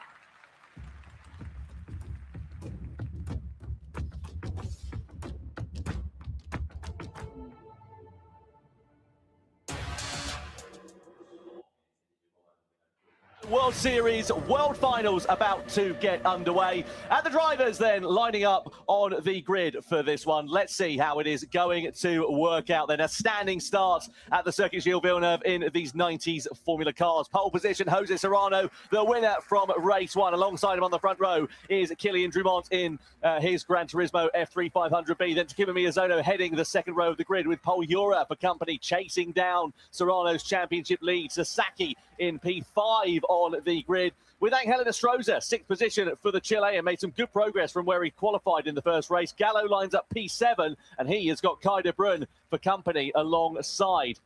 Samuel Cardinal started from the front row, finished P9 in race 1. Adriano Carazza completes the top 10 for Brazil. Then it's Guy Barbara in 11th position, and alongside him should have been Thomas Laboutelet. Anyway, all eyes on the 5 red lights then. Who will be the king in Canada as we get the second race underway here at the Circuit Gilles Villeneuve. Lights are out and we are racing. Jose Serrano leads them down towards the first corner, but keep an eye out for Kylian Drumont. Is side by side, and Miyazono is in there as well. Drumont is way off onto the car park. As we go into the first corner, he goes down and drops behind Serrano for the race lead. So Serrano is the lead. Now Miyazono going into second, and Drumont banging into the barrier. So he's already picked up a penalty for his dramas in the first couple of corners, and now he's gone down like a tabletop and into the wall. There's a huge crash in the background as well.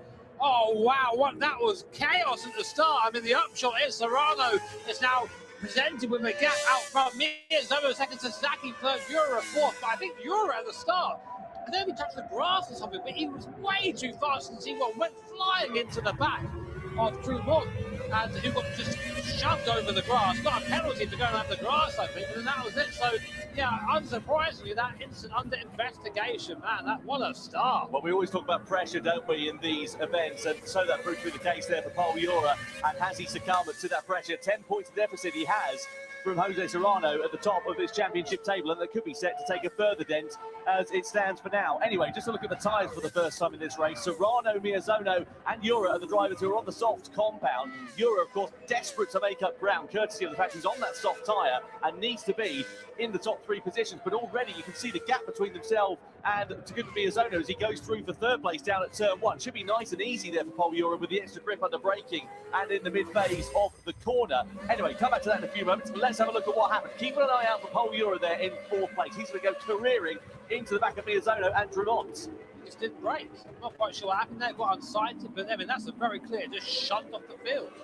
And Drumont there had no choice but to go over the grass. So, real shame there for the Frenchman. That's after a very strong race in race one. He's himself in P9 now.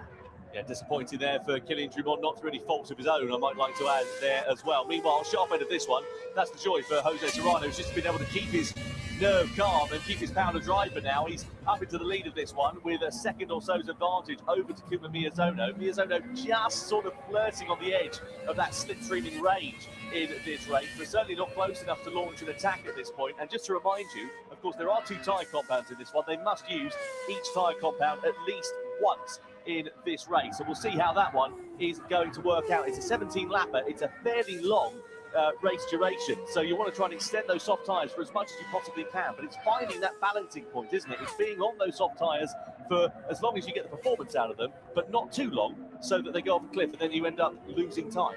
It's all a lot of strategy involved in that part of the racing here, but Serrano just eking out the gap to Miyazono. With a replay on board, Kylian Drumont trying to come back through the field. That means on the guy Barbara there, big lunge, going far off the circuit and then back down to P9. So some frustration there for sure for Kylian Drumont. And you can't blame him really, can you? No fault of his own, he's pretty much out of the race. But anything can happen. 1.7 seconds is the gap at the front for the 2023 Nations Cup champion, part of Team Spain. Of course, that format back there being chased for the double champion and reigning champion, Takuma Miyazono. Still no word on the investigation for Pol Ura down at the first corner. There we go. I say that right on cue. 3-second penalty. For the car. No surprise there at all. Seen that from you. Pressure does get to him a little bit. He does crack a little bit, and that's the grand example. Look at that, slowing down there, serving the counts, backing through, Gallo through, Walker Ratzinger through as well there. No, just about, but still not ideal for the Spanish driver.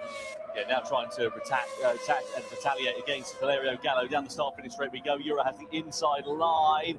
Gets the move done quite easily into turn one. Carrazza's there really trying to pick up the pieces as well. He's also on the soft compound of tyre. He tried to make some ground from where he started. He's made up 4 places from 10th on the grid there, Carrazza.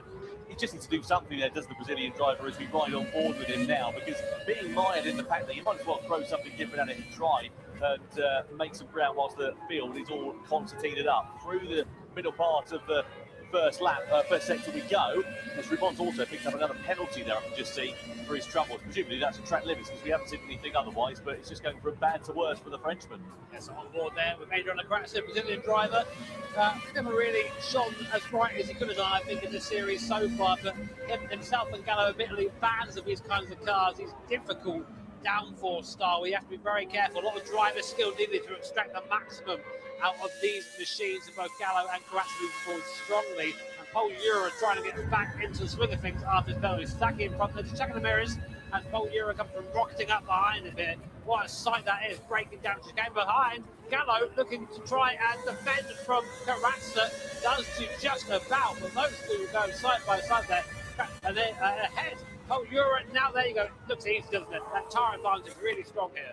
Nicely done there for Paul Ura, makes the move clinically and decisively, exactly what he needed to do. But I think third is probably going to be the best that the Spaniard can hope for here. And you have to consider the fact that the drivers behind are on the medium tyres, Sasaki and Gallo. They're still very much within touching distance. So if you reverse that tyre compound, and we think we're towards the end of the race, of course, that's going to leave Ura quite vulnerable now as well, isn't it, compared to the medium shod runners who will then subsequently be on the soft compound of tyre at this one. And Serrano right now in a different league, 3 seconds down the gap to Miyazano. His last lap time was 7/10 faster than anyone in the field. Ridiculous pace from Jose Serrano, just not leaving anything to chance. A reminder of the points awarded for position here. Of course, for Serrano, another 12 points will put him very nicely one step closer to that 2025 crown. But still early in this race here, long way to go. Pit stops to be made as well. Strategies to unfold. Play for. Certainly is. Down the back straight we go, in towards the chicane once more. Karatza again falls under the wheel tracks there of Valerio Gallo, not quite close enough to launch a move. Just a point to mention as well, by the way, the pit entry is right at the end of this long back straight. It's a fairly quick pit entry, and we saw the race in the eSport team competition earlier on as Karatza goes for the outside line here on Valerio Gallo. Gallo just about covers him off in towards turn 2, but Karatza there, you think he'd have a bit more grip under braking, but has to turn tighter, then gets a bit of wheel spin and loses time out of the second corner. But just finishing off that point about the pit entry, very fast into there. Drivers are going to be careful to not cut the lines too much on the way in, because they will pick up a 3-second penalty if they do. Yeah, I mean, we, again, something that I practiced a bit earlier on is how fast can you box these cars? Very fast is the answer. And it is a very narrow margin to get through it at that speed. So on board with Valerio Gallo then in this F3500, 800 horsepower sitting behind us. A little bit intimidating. So nice and easy that lap. But it's just spinning the wheels in third gear. That's how much power these things have. Towards the hairpin now, late down the ranks, machine gun down through the gears into second for traction on exit. Try and get as nice as clean exit as possible, and then set yourself up for a 6th opportunity of stacking in front, which Gallo is doing. Gallo moving forward now, so Zaki's starting to falter a bit on that medium tyre. Not the first time that we've seen this F3 500B in the Gran Turismo World Series. We had it, of course, earlier on this season, and also last season as well, for that matter. On that occasion, it had the V8 engine in it. This V10, a little bit more torque, a little bit more power, and it's just that bit trickier to drive on the limit. That's why you're seeing drivers getting wheel spin and just sliding the car a little bit more. You can see Gallo there parking his machine on the apex of the corner. It takes a bit of a slower line through that first turn, and then subsequently slows up through turn 2. But he can afford to do that. You don't have to send it around the outside. He can't really get it for Adriano Karatza there. But Gallo now just looking a bit more vulnerable than he was, and Karatza again seeking the opportunity to pounce into the middle sector to Dander move on the inside. And Karatza just decides that discretion is the better part of valor. But you sense it's a case of when and not if for the Brazilian to try and attack against the Italian. He's been flirting with the idea over the last couple of laps or so. And again, closed up onto Blackenham as we go through in towards the hairpin bend. Karatza's just shooting up that Dunlop tyre right now. He's shooting up that stock compound. It's not going to last much longer at this speed. He needs to make his moves and get on with it. He spent too much time behind Gallo and Saki. A little bit of a love tap there on Gallo for good measure, which is probably going to set up him very nicely for a move on Sasaki. So Gallo now in the 6th stream, on Sasaki in front. Saki does try and go defensive 6 in the middle of the circuit, but not much he can really do about that as Gallo drives by using that slipstream up into 4th place. Karatza's going to try the move as well. Wow, caught him unaware there, and Karatza picking the pocket of Saki up into 5th place, goes the Brazilian. The driver's really aggressive over the curves there, and he properly slammed it over the sleepy policeman, didn't he, Adriano Karatza? Managed to make it stick quite nicely. So Sasaki down 2 places, Gallo through and into 4th position. So this is working out quite nicely here for Valerio Gallo.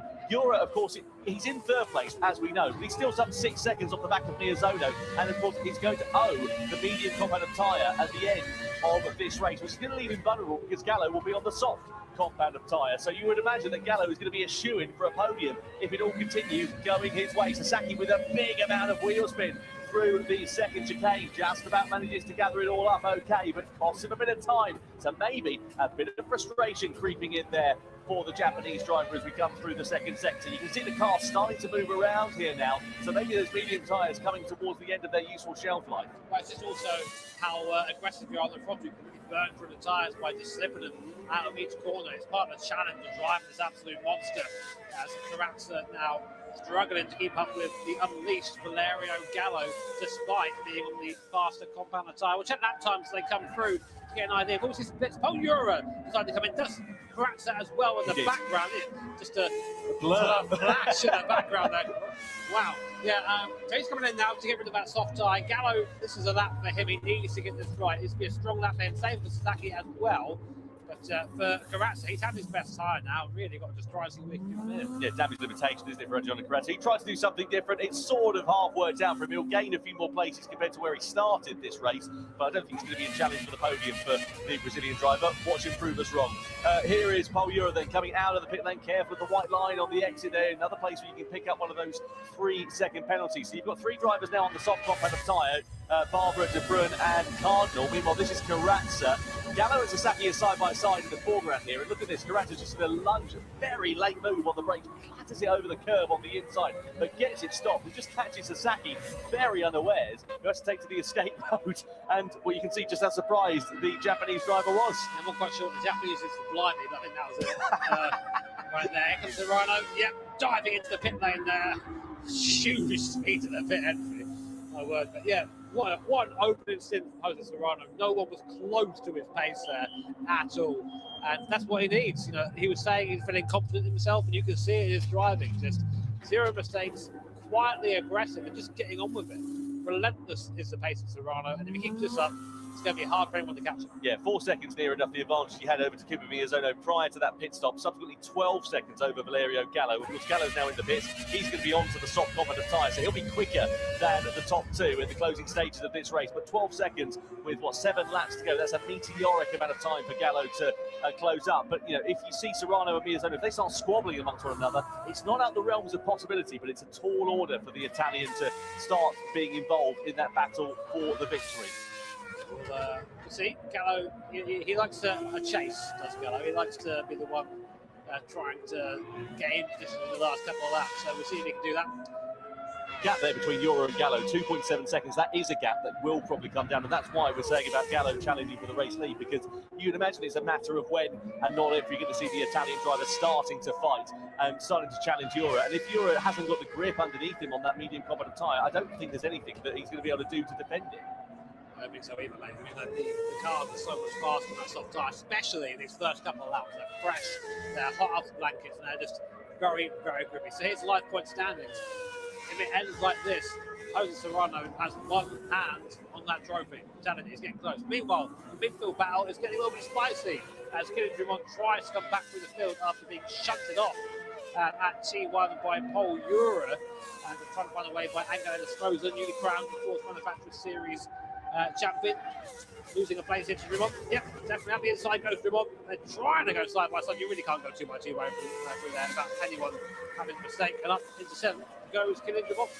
Yeah, lovely stuff there for Kylian Drumont. Jose Serrano, fastest lap for him. Of course, now on the compound tyre, but he does hold that accolade so far in this race. The only driver who's in the 1:16s on that last lap was Samuel Cardinal, who's a 16.6, and he's right down at the bottom of the order. So Kylian Drumont through this long right-hander. I drove this car at circuit combination yesterday. I have to say, I was really surprised at how brave you have to be to keep it fully planted through that right-hander. It looks quite easy watching it on the screen here, but when you're in the cockpit, I mean, it's pretty hairy. Yeah, twitching these cars, you know, they do have some aero, but not the amount we're used to today's race cars. Still looking at Kylian Drumont. Now looking at the back of Adriano Carrazza, the Brazilian driver in front. What's Drumont going to do here? Oh, from 10 years back. I mean, Carrazza had to open the steering there, so that happened. That's also opened him up from a fight there from Estroza behind. Drumont, I get the impression, is sort of, you know what, if I want to get shunted off there, I'm going to just drive super aggressively. These paces are mine. back up to 6th place. Good recovery so far from French. Yeah, I don't know what the Frenchman sod it is, but he's certainly throwing it at it, isn't he? Here is Kylian Drumont. Through the final chicane we go and across the timing line once again. Toronto it is that still leads the way. Oh, big lunge and a big, massive moment for Innistrota into the back of Androna Karatza. He just misjudged his braking zone into the first corner. Manages to gather it up all okay, and not too much harm done there for the Chilean in the middle of all of that. But either way, a bit of desperation and a bit of a misjudgment for him there, and subsequently it's costing him, could cost him a little bit of time here. Meanwhile, Paul Ura, the gap coming down between himself and Valerigo. 6 tenths difference last lap. Gallo there getting closer and closer on that soft compound tyre. So the ideal spot to be having a move is, of course, into the last chicane here. And that's all done by setting up his hairpin nicely. So on the brakes there, very, very close. What's the gap now down the straight? It's about 7 tenths per second. So he will be getting a little bit of a draft here. Probably not enough to make a move. This will bring him right onto the back of Paul Ura's rear end. Opportunity knocks it for Kylian Drumont as well. Sasaki picked up a penalty. You can see that with the red dot flashing next to his name. 8 tenths per second, so that's easily enough for him to close up onto the back and possibly challenge for that 5th position. We come through the final chicane though, meanwhile, with Gallo.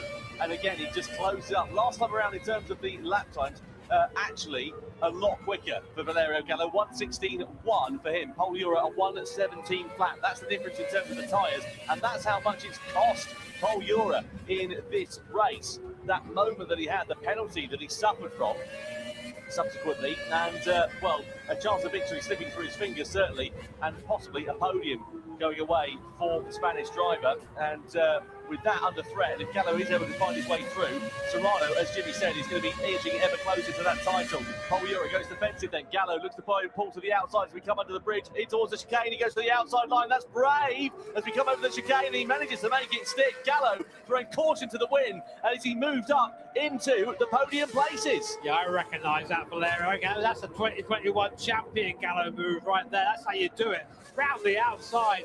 Ura being very respectful and giving him the room there to do so, but Gallo now hot on the heels of Takuma Miyazono. He's only got 4 laps left to do it though, so I'm not sure really if he has the time to get there, but if anyone's going to do it, it's going to be Valerio. So lap time last time around, Serrano putting in strong lap time as that medium, a high 16s.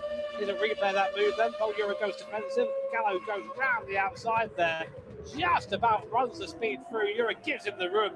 Frugo, that's a lovely move there by Gallo. Move of the race so far for sure. Yeah, well done there for Valerio Gallo. Exactly what he needed to do. Sasaki and Drumont there. We mentioned about it last time around because of the penalty that Sasaki had suffered. Both of these drivers are on the medium compound tyre. Karatza and Drumont are also under investigation. Karatza's down in 10th place, and we were singing his praises earlier on. So I wonder if he was the fault of that and caused the incident. He's also under investigation for an incident with Kai de Bruyne there as well. So we'll try and pick the bones out of that one once we get a replay. Drumont, though, as we sit on board with the Frenchman. Again, you sense that it's a missed opportunity for him here today in terms of the Nations Cup. He's won the Manufacturers' Cup, but again, he seems to be slipping through his fingers at the most crucial moments. I mean, again, not his fault what happened at the start of this one, but just wrong place, wrong time, and misfortune really is falling into his hands.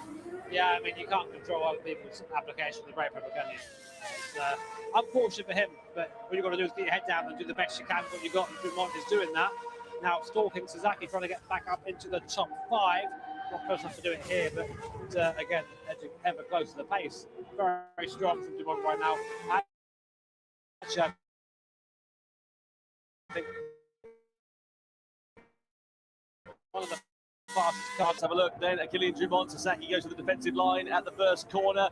Holds the apex, holds the line into turn 2. De Bruyne picks up a 1-second penalty for a collision then, so he was deemed as the fault of that incident we saw with Androna Karatza coming up on our screen a little bit earlier on. Through the chicane we go, and Drumont again just have to get out the throttle a little bit there as he sits behind the Japanese driver. We're loving the action on track here at the Circuit Gilles Villeneuve, and if you haven't downloaded the Spec 3 update from GT7, get yourself onto it because you'll be able to drive this and also the brand new Yas Marina circuit. Of course, Yas Marina Abu Dhabi will be the home of the first World Series event in 2026. Sasaki bit deep into that chicane, lost a bit of time, leaves Drumont again a bit closer. Wonder if he'll think about a lunge into the hairpin or maybe set something up on the exit.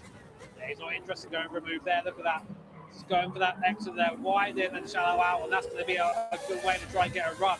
The gap is only 3 tenths per second. So here's what Sitrin does. Sasaki Just going over the grass. That won't help his defensive effort at all. Going defensive early. Drummond to be forced to go around the outside. He don't mind. He'll do that. Drummond trying the outside line. Very well defended by Sasaki. Is it though? They just both get through. Drummond up into 5th place. Look at the background. And got Inestrosa with a much better run than both of them through there. It's also in contention. It's now 3 cars battling for 5th. And Inestrosa now right on the back of Sasaki. Through into the right-hander we go then. Inestrosa's ready to try and pounce. So Sasaki's lost 1 place, possibly set to lose another here to Angel Inestrosa. Out of turn 2 we go and down in towards the right-left.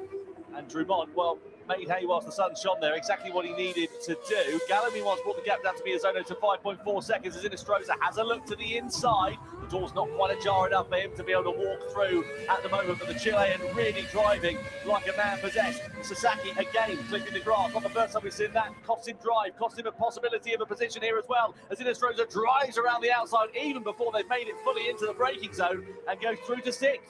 Yeah, I mean, Drummond must be worried about the Inestrosa charge as well, but they're still fighting. Zaki and Inestrosa having to go inside and defend is Angel. Just about keeping that place for now, but this isn't the place you want to be here, really. You're now giving the draft to the car behind. Will we see a retaliation from Sasaki? On board we go then. Up for the gears, 330 kph maximum speed. We go down to 340. We hit the anchors there, but not close enough to make a move with Inestrosa. I think maybe we've seen Sasaki struggling these last 2 laps. I think we're going to see him maybe drop off the back now. Yeah, what was it? 2 corners, those two battling amongst one another, and that's allowed Drummond a second or so's advantage. It sort of moves him out of the meaningful slipstreaming range. Meanwhile, we've hardly mentioned him. It's like he's been on a Sunday drive to the shops. Jose Serrano has had an absolute blinder for this one. He started, of course, at the very head of the field, courtesy of winning the first race. And at the moment, it looks like he's going to make it 2 wins from 2 as he comes through the middle sector on the final lap. 5.1 seconds is the advantage he now holds over Takuma Miyazono. And this has been an absolute display of excellence from the Spaniards. Yeah, I mean, this is the drive of the champion. This is the guy who knows how to win races, who has won this series before, and it's really hard to fault anything he's done right now as he comes to finish the race here, undoubtedly in the woods. What a great job from Jose Serrano. Inestrosa's dropped down to 10th place, by the way. They're under investigation, Sasaki and Inestrosa, for that collision. Serrano, though, out of the final turn, he's going to win race 2 of the Nations Cup here for the Gran Turismo World Finals. 2 wins from 2 races for the Spaniard. Takuma Miyazono comes across the line in second, and Valerio Gallo will complete the podium. A fantastic drive from the Italian, moves his way up from 7th on the grid to finish on the podium here at the Circuit de Gilles Villeneuve, ahead of Paul Ura and Kylian Drummond, who also recovered magnificently well after the misfortune he suffered on the opening lap. Sasaki in 6th place ahead of Guy Barbara, but that remains to be seen of whether Sasaki will hold that 6th place, because we saw Inestrosa going tumbling down the order on the final lap of racing, and we're not quite sure what happened. We'll have to try and pick the bones out of it, but a perfect start to life for Jose Serrano here in Fukuoka. Great way for him to continue his championship challenge, and the great performance that we've seen from the Spaniards. Looks calm, doesn't he? I mean, he wouldn't know he's 1 step away from being the 2025 Nations Cup champion. Yeah, great run by Serrano. Can't fault him at all. A bit of a shout out to Gallo and to Barbara, our biggest movers. They both gained 4 positions in that race, so very good recovery from them. But star of the show, undoubtedly, this man, Jose Serrano, 1 step closer to that crown. Yeah, exactly what he wanted, exactly what he needed to do, Jose Serrano there, as he just talks to his fellow competitors on the stage. Let's get a look then at some highlights from that race. So it was a standing start. Jose Serrano was on the right, Drummond was on the left. The lights went out and we went racing, but keep an eye out for the cars from behind. Paul Ura, bang, into Miyazono, into Drummond, and then cost Drummond a chance of really challenging for anything meaningful in this race. He also ended up in the barrier on a second occasion there as well. Ura was given a 3-second penalty for his part in the incident, and then had to fight his way back through the field. We had Sasaki, who went down the order. Not a particularly brilliant race in terms of the final finishing position for the Japanese driver, but all eyes were on Valerio Gallo, and at one point also Adriano Carrazza, as well, as they made some ascensions through the field. Then we had the pit stops in the mid-phase of the race. Serrano came out in a comfortable lead, and we kept an eye, as we said, on Valerio Gallo on that soft compound of tyre as he challenged Paul Ura's final podium place. Drummond on his way back through the field, as you say, quite aggressive there, don't blame him. to make those moves. Is Gallo making the move of the race? Look at that, all the way around the outside, man. That's making the highlight reel. Certainly was. Kylian Drumont then side by side here with Takuma Sasaki. This was an absolutely fantastic bit of driving from both of them, as a matter of fact, because there was so much respect, but yet not much space. This was Serrano, though, cruising his way to a comfortable victory in the second race of the weekend. Jose Serrano taking the checkered flag and extending his lead at the top of the championship standings. Is it one hand now on the title for the Spaniard with one race left to play for? Well, there are your competitors on your screen. And it'll be all eyes and all focus on waiting for that final race, which, of course, is going to be double points as well. Red Bull X 2019 at the Nordschleife. So same circumstances we had in 2024, which I think is going to be pretty interesting. See how this one works out. Yeah, I mean, like, there is a big gap going into this last round here. Of course, bear in mind that the double points can change things around. If Serrano has a horrible last race, finished out on the points, me and Zono, Gallo, they can still win this thing. So definitely all to play for. But I mean, I wonder what's going through his mind right now. He's saying this confident interview earlier with Jules and with Sasha, and he was saying he's feeling good of himself, and he's driving super well. I've not seen a single mistake from him all weekend, to be honest. But it's not all done yet. The pressure must be building. And that's the thing, isn't it? Is you end up in that situation where the pressure builds, and it's that one simple mistake that can cost you. You know, if he makes an error on the opening lap of the grand final and drops himself down to 10th place, or whatever it might happen to be, then suddenly, again, the incident is completely turned on its head, and that championship, which looks pretty good at the moment, is not so good. It means that the situation is completely different. We are still waiting for confirmation of the results at the moment, courtesy of some investigations that we saw on that final lap. I believe the incident with Sasaki and Inestrosa is what is being looked at by the race stewards. There we are. We now have confirmation of the results. There we go. Jose Serrano is crowned as the victor. Takuma Miyazono in second. Gallo is in third place. Yura in fourth ahead of Drumont, Sasaki. Barbara up to seventh place. Good race for the Australian ahead of Karatza, De Bruyn, and then Inestrosa, the final point on the board there. Samuel Cardinal, the only driver who failed to score for that one. Well, there we are. Confirmation of the results here in Fukuoka. And Jose Serrano, of course, as we know, will extend his lead at the top of the table. And we'll see exactly by how much of an advantage he holds over the rest of the field going into the final race of the 2025 Gran Turismo World Series. I have to say, for Takuma Miyazono, of course, he's the reigning champion. It'll be a disappointment for him to possibly be losing out on that crown. But let's catch up then with Jose Serrano and also, I believe, Pol Ura as well. Yes, we are down on the floor now with Miyazono and Ura. They did really, really well. So first of all, okay, you're second in the points. I think it's 15 behind. How are you feeling? I guess we should probably talk a little bit about Kylian. Yeah, first of all, I want to apologize to him. It was all on me, so I have nothing to say about that. Just sorry for him, and sometimes mistakes happen. It was my time. I'm sorry for it. Yeah, no, it happens. It happens. 今ね、15点差で2位にユラ選手も入ってるわけですけれども、最初のね、接触ですけれども、わざとじゃなくて、時と、こういうふうに起きてしまう自分のミスだったので、本当に謝りたいと思っています。And with Miyazono, he's 1 point behind Ura, so third in the championship. 16点差、ユラ選手と1点差だと思うんですけれども、チャンピオンシップ3位。どうでしょう、ここからあと2レースありますね。はい、もう次で最後なんですけど。そうか、もう次で最後だ。そうだ。もう正直ポイント差が大きいので、優勝はかなり厳しいと思うんですけど、今年最後のレースなんで、いいところにして、少しでもいい順位で終わりたいと思います。So the next race is the last one. Point difference is quite huge, so I'm sure winning is not that easy, but I want to show my best to to the audience for the final race of the year.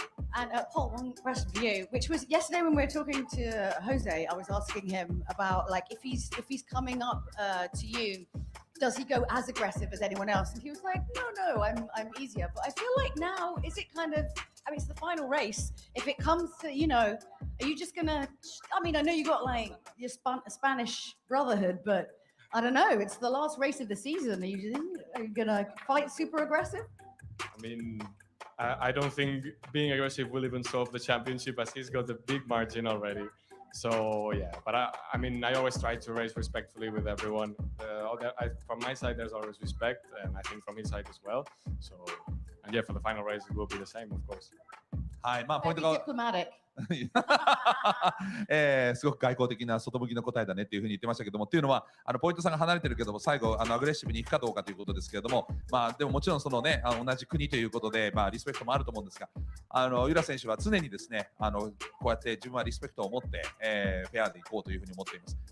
でセラーノ選手も同じだと思うので、そういった意味ではアグレッシブにいってもチャンピオンシップを変えるほど、ではポイント差が小さくないので、レースをしたいというふうに言っていますけれども、それに対して外交的ねって言ってますけれども、素晴らしい、スポーツマンシップですよね。拍手をお送りください。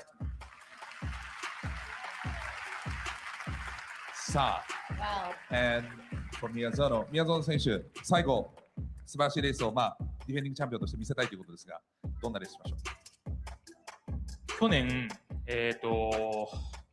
最終ラップいい形で終われたので、セラーノのレースは壊すことなく、最後理想は2人でバチバチのバトルができたらなと思ってます。はい。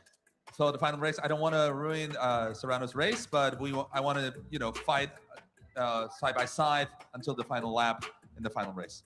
Just give them a good, nice, fun, slightly, little bit of shoulders, yeah. ちょっと肩同士当てたりとか、ちょっと。Just yeah, you want a little bit.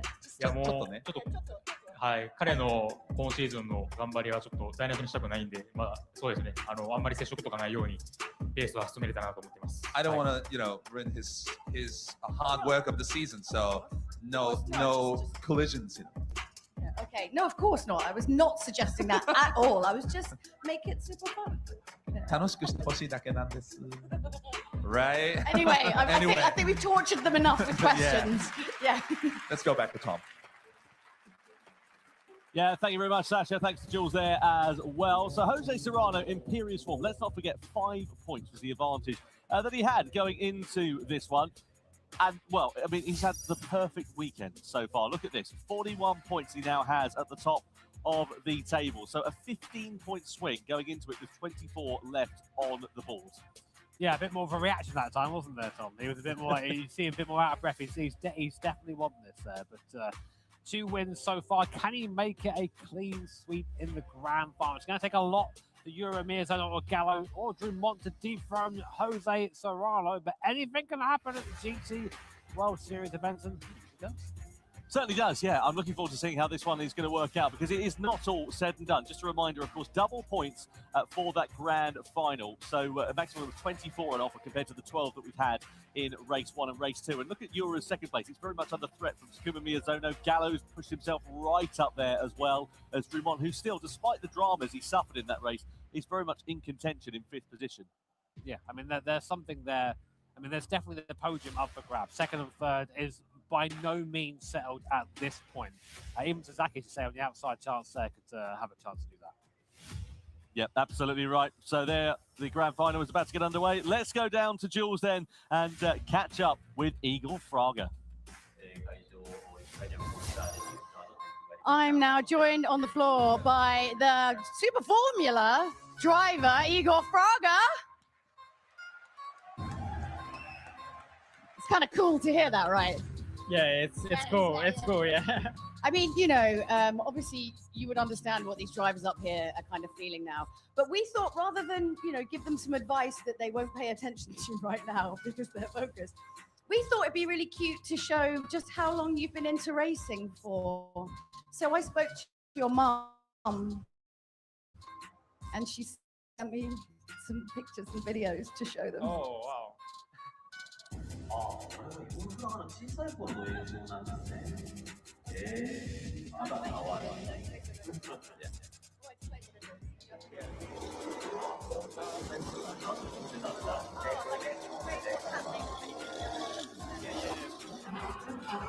なんか僕のレースキャリアをちょっと振り返るというか、なんか僕のお母さん、家族が送ってくれたグランツーリスモを昔からプレイしてた動画とか、ちょっと今年のスーパーフォームラーの結果も踏まえてちょっと自分の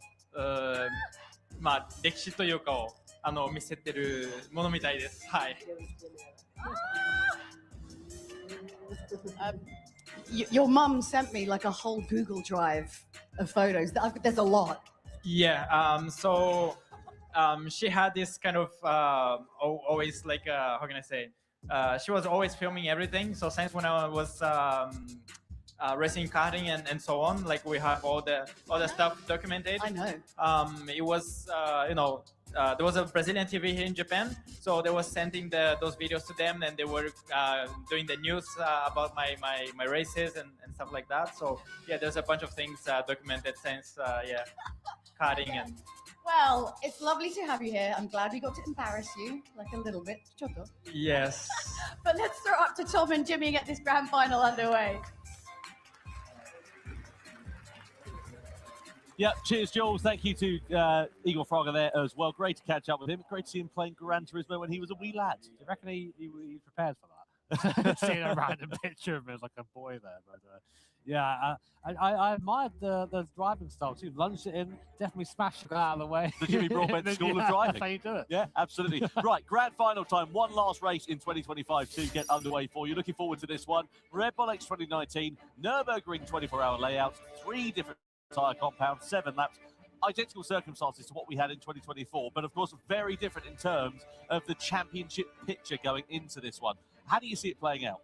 Such a difficult circuit this to really get strategy in place for. And we know the vast majority of the track is quite hard to overtake. So the idea really is just to have clean air. You don't be fighting rounds here or squabbling, because that increases your race time. You've got to think far ahead in this. So tyre strategy here, quite rich in possibilities here. I mean, racing hard tyre is nearly 10 seconds a lap slower than the racing soft. So the hard tyre is definitely lava. There is strategy possible. We usually use it for 1 lap, but that does mean stretching that medium tyre maybe a bit further than it can go. Yeah, absolutely. It's going to be interesting to see how it all works out for the drivers. Of course, as we said, same circumstances as to what we had for the 2024 World Finals, when, of course, Takuma Miyazono went on to become champion once again in the Nations Cup. Have a look at this, just to guide you through exactly how it all broke down here 12 months ago. One final time in 2024, we are about to go racing. It's lights out and we are underway for the grand final of the Nations Cup in 2024 here at the Nürburgring. Around the outside to Kylian Drumont, and I don't think Miyazono's going to have anything left in his locker. Indeed, he doesn't. And Drumont accelerates his way through, effectively into a net race lead. Serrano crosses it now, slows down massively. Oh man, look at that. And Miyazono goes up and through into 3rd place. He made that look so easy. You want Miyazono to go for a move here into the chicane. He's looking at it. Oh, he does! In the chicane, does at the inside, slows them all up though. So close to taking victory. It's going to be a big upset here indeed. He's parking his car. Takuma Miyazono. It's the 2024 Nations Cup champion of the world here in Amsterdam.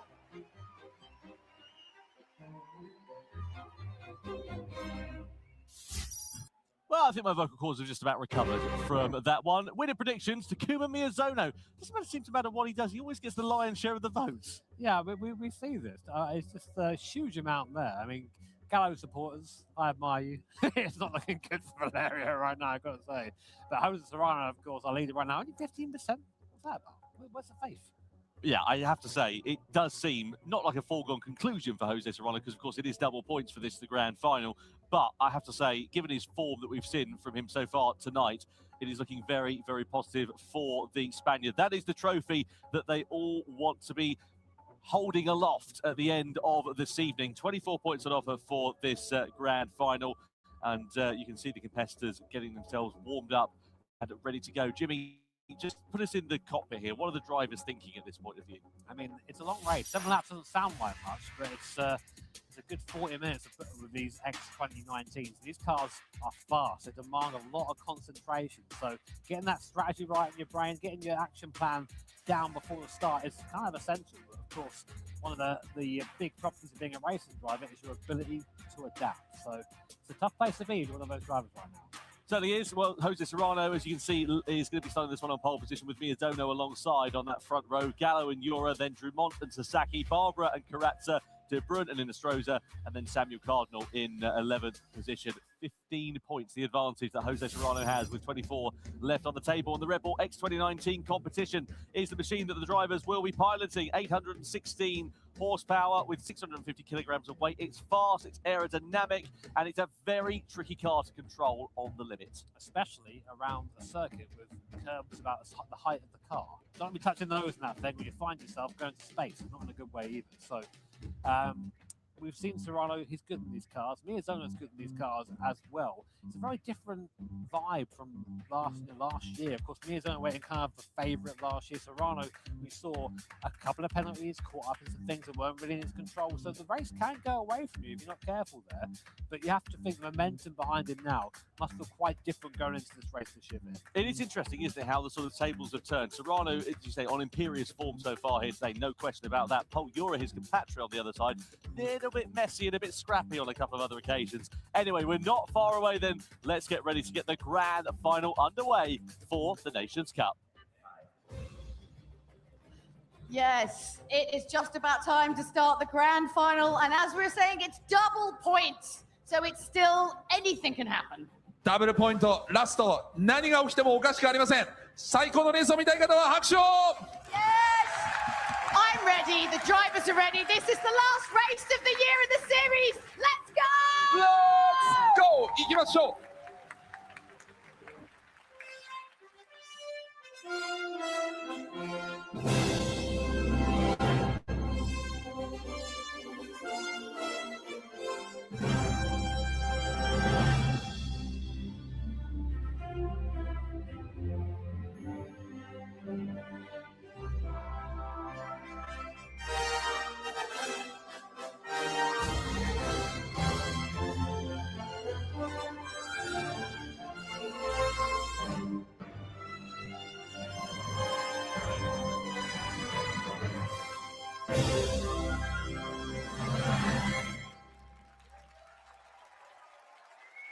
Comes down to this then, one race left in 2025 to crown our Nations Cup World Champion. And the man who has won 2 races so far here today is starting on pole position. Jose Serrano, the Spaniard, 15 points the advantage he has with 24 left on the table. Can he convert it into a second Nations Cup World title? Takuma Miyazono, the outgoing champion, potentially lines up on the front row of the grid with Valerio Gallo heading the second row and Pol Jura company alongside, who's been somewhat in the wars so far today. Kylian Drumont is in 5th position, the Frenchman, and he's joined by Takuma Sasaki in P6. Next up on the grid is Guy Barbara, the Australian, who made some good progress from where he started in that second race. He's got Adriano Karatza for company. Then it's Kai De Bruyn lining up in 9th position, who's had a bit of a job today at the office so far. Akon Inestrosa completes it with P10, and the grid is rounded out by Samuel Cardinal, the Canadian driver, in 11th place. Now, of course, we have 3 different compounds of tyre, and the top 4 starting on the softs, the rest are on mediums and hards. Yeah, I mean, expected really. We tend to see the drivers higher up the grid go on those soft tyres and try and break away, but the last race here of 2025, all to play for here in the Nations Cup. Jose Serrano leading the field. He'll love that. We said before, he'll likely in the front. He's proved that already today in 2 races. What must be going through his head right now? Try and keep it calm, Jose. Absolutely. A lot of pressure on that young man's shoulders. Takuma Miyazono there in the middle of your picture as well. He would love to retain that crown, but it's going to be a fairly tall ask for the Spaniard. For the Japanese driver. Let's wait and see with the Spaniard, of course, lining this one up on pole position. Valerio Gallo's been on great form so far this weekend as well. Let's see how the Italian can turn things around. The former Nations Cup champion himself. For one final time in 2025, we go racing as the grand final for the Nations Cup is underway. Jose Serrano leads them across the line with Miyazono, Gallo and Pol Jura for company. Into the braking zone, we see Miyazono lunging his way up the inside of Serrano. A bit too late though, and not quite enough for him to attack and take the position away. With Gallo looking for a move on the inside, but not quite able to make it as well. So Serrano it is that leads from Miyazono, from Gallo as we come through the first part of the opening lap. The car snaked down through the Grand Prix version of the circuit here. Everyone just, I think, figuring out what they want to do, where they are, what their competitors' strategies are at the moment, of course. Through the hairpin at the bottom and now flat out back up the hill through the Michael Schumacher S. Easily flat in these X2019 machines, even with the dirty air here, as you then get through the last part of this GP circuit. This feels like child's play in comparison to what's coming next. The Nordschleife, the Northern Loop, where, well, really, where you become a proper driver. Absolutely, a lot of time for things to change in this race. We're coming through onto the Nordschleife. It's a very different circuit compared to this Grand Prix layout, Jimmy, as we mentioned earlier on. It's so one the line through there, one at a time. You can't really overtake, so you still have to get it done at this part of the circuit. Yeah, I mean, you can overtake. There are places to do it, but the track narrows up considerably as you come onto this part of the track you can see now. And, of course, the curves extremely high here. These things are glued to the ground. Touch a curve at speed, this thing's super easy just to eject yourself into the wall there. 300 kph before breaking through the section of Hasselback here. See Jura there flirting with the curve on the right-hand side. Just the speed for it is ridiculous, it really is. But this is where one of the mild overtaking opportunities here. It's come up towards Blue Patch, getting the draft. Miyazono giving the draft to Gallo, giving the draft to Jura. Serrano already 1.1 seconds up the road. Look at that. Amazing start from Jose. Yeah, brilliant. Exactly what he was expecting to do there. Miyazono now coming under pressure here from Valerio Gallo, who's got the inside line as we come through the left hand of Miyazono. Just decided not to fight that one too much at this opening stage of the race. He actually indicated to get out of the way there. So I think maybe sensing the pace of Gallo or just saying, I don't want to fight too much. Picking a fight, and Paul Jura don't care. He's up into third place. Big dive from the Spaniard there. Not willing to give up on this title just yet. But Gallo now has been charged with leading or trying to get onto the back of Serrano. He's come through the foxhole now. Up the top here.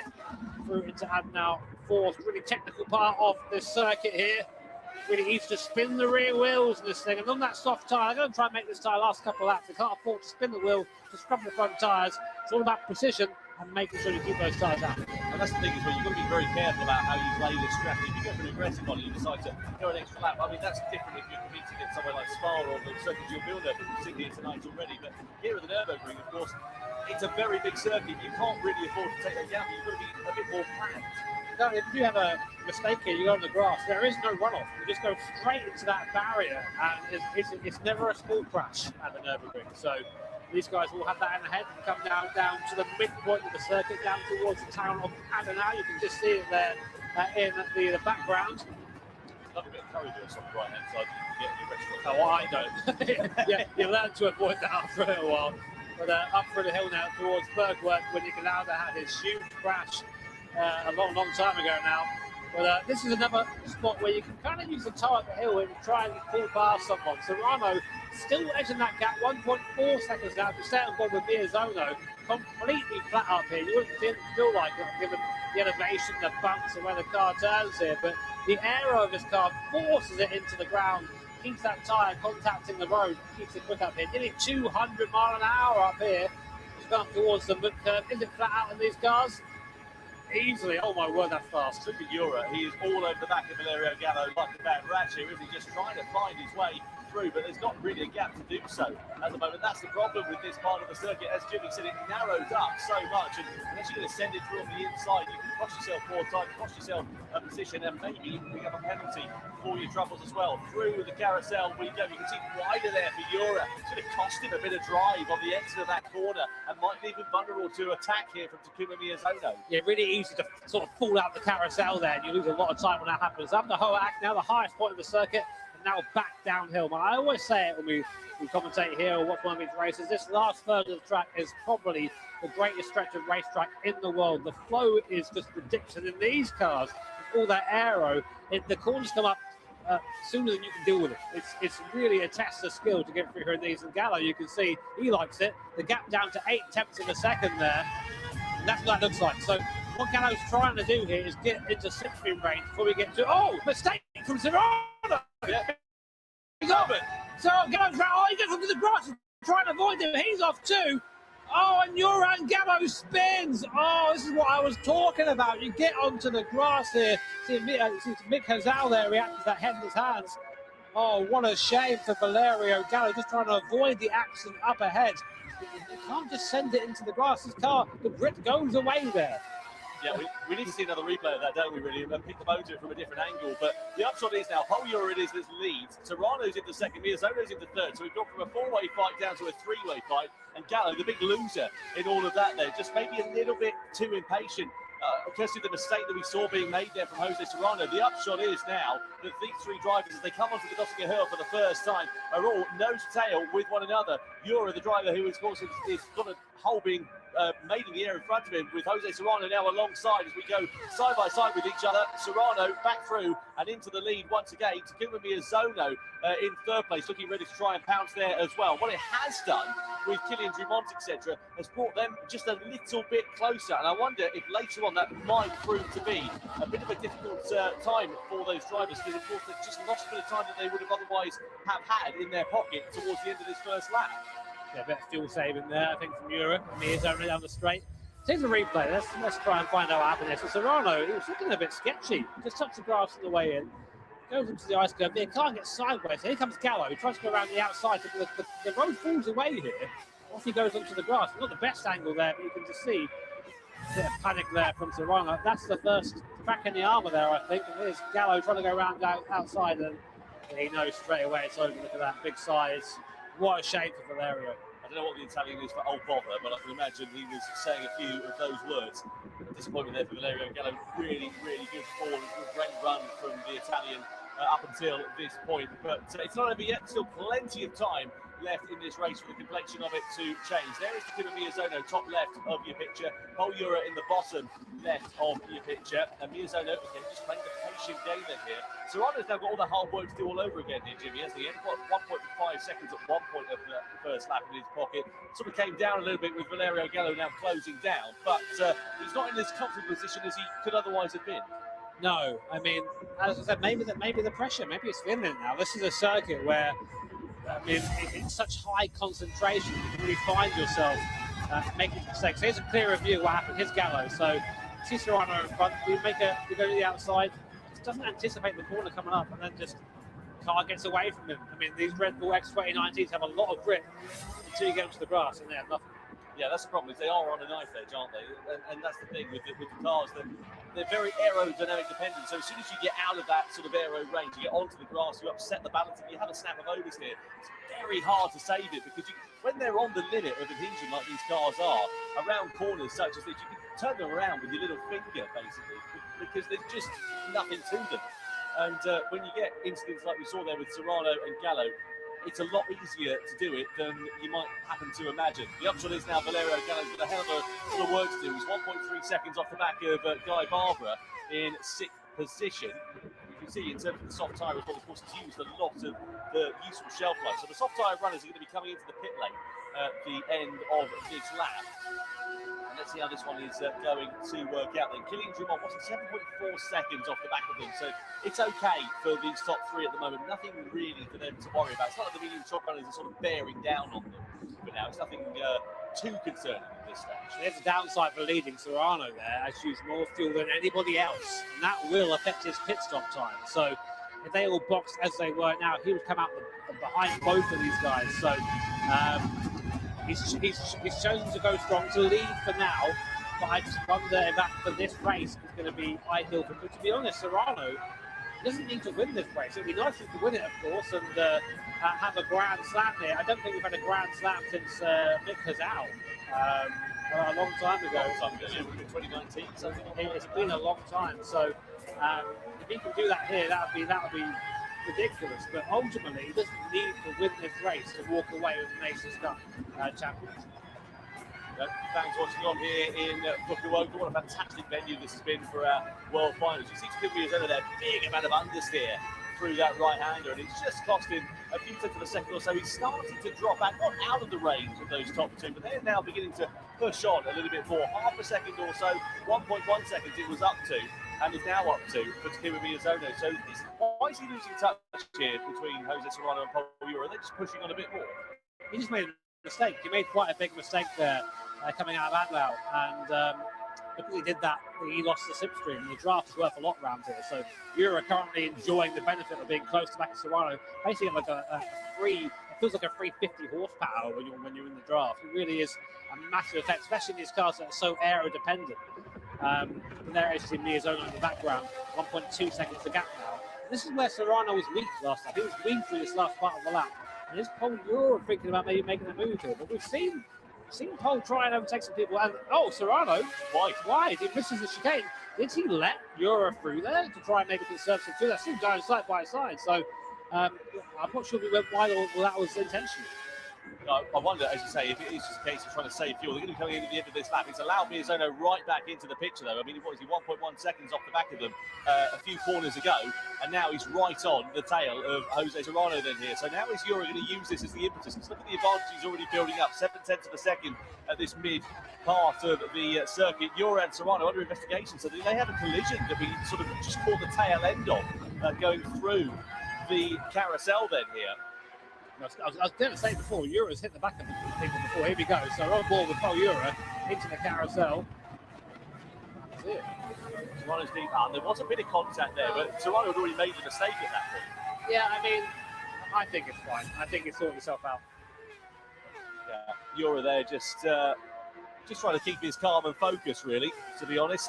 Now in the lead of this race and trying to extend the advantage over Serrano. I suppose the one advantage here for Paul Ura, maybe he can afford to do it a bit more because Serrano, of course, has expended that bit more fuel. He's got a few litres fewer in the tank compared to Ura, and I wonder if that might come back to bite Serrano a bit later on. Yeah, but the point is, Ura trying to spread that gap here is the worst decision because now look at it's for nothing because now they're in the draft and he's just using more fuel for nothing. So Miyazono looking the best out of the leading three fuel-wise at the moment. We expect to see them boxing in this lap. Serrano there just driving back through in a straight line, using that system, using that toe. Here comes Miyazono. He might try and get both of them here for a life. You can see just the gaps there in the back. What a shot that is all the way down the Gonja-Ho. Huge straight here. A bit of a time to relax for the drivers, but not for these guys. They send a door banging, whatever constitutes as a door in this thing, down the straight. And Miyazono up into second place. They're all going to be piling into the pits here, Tom. But the question is, onto what tyre? Well, that's the thing.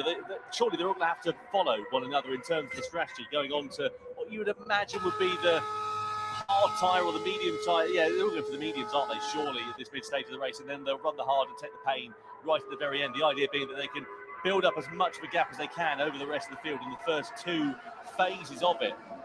And see how it all works out then. So Serrano and Miyazono, and Serrano's actually decided to be the outlier of that. He's gone for the hard tyre in the middle stint of this one. So it depends now for him what he can do on this hard tyre. What he needs to do, really, is keep in touch with Miyazono and Ura, because he's going to be on a slower competitive tyre. If he can limit the damage as much as possible in this middle phase of the race, and keep within distance, then he'll be in a great position to attack in the closing stages of it. So Serrano has gone to the hard tyre, but he opted not to take any fuel there, whereas Miyazono and Ura both took a good chunk of fuel, so they can push a little bit harder. There's a gap, but Serrano, of course, in that hard tyre is it's about 10 seconds lap slower than the soft tyre, about 6 or so slower than the medium. So really interesting. What else I found interesting is why I didn't realise this until now, basically, is that when you select your tyre you go onto, it becomes visible here.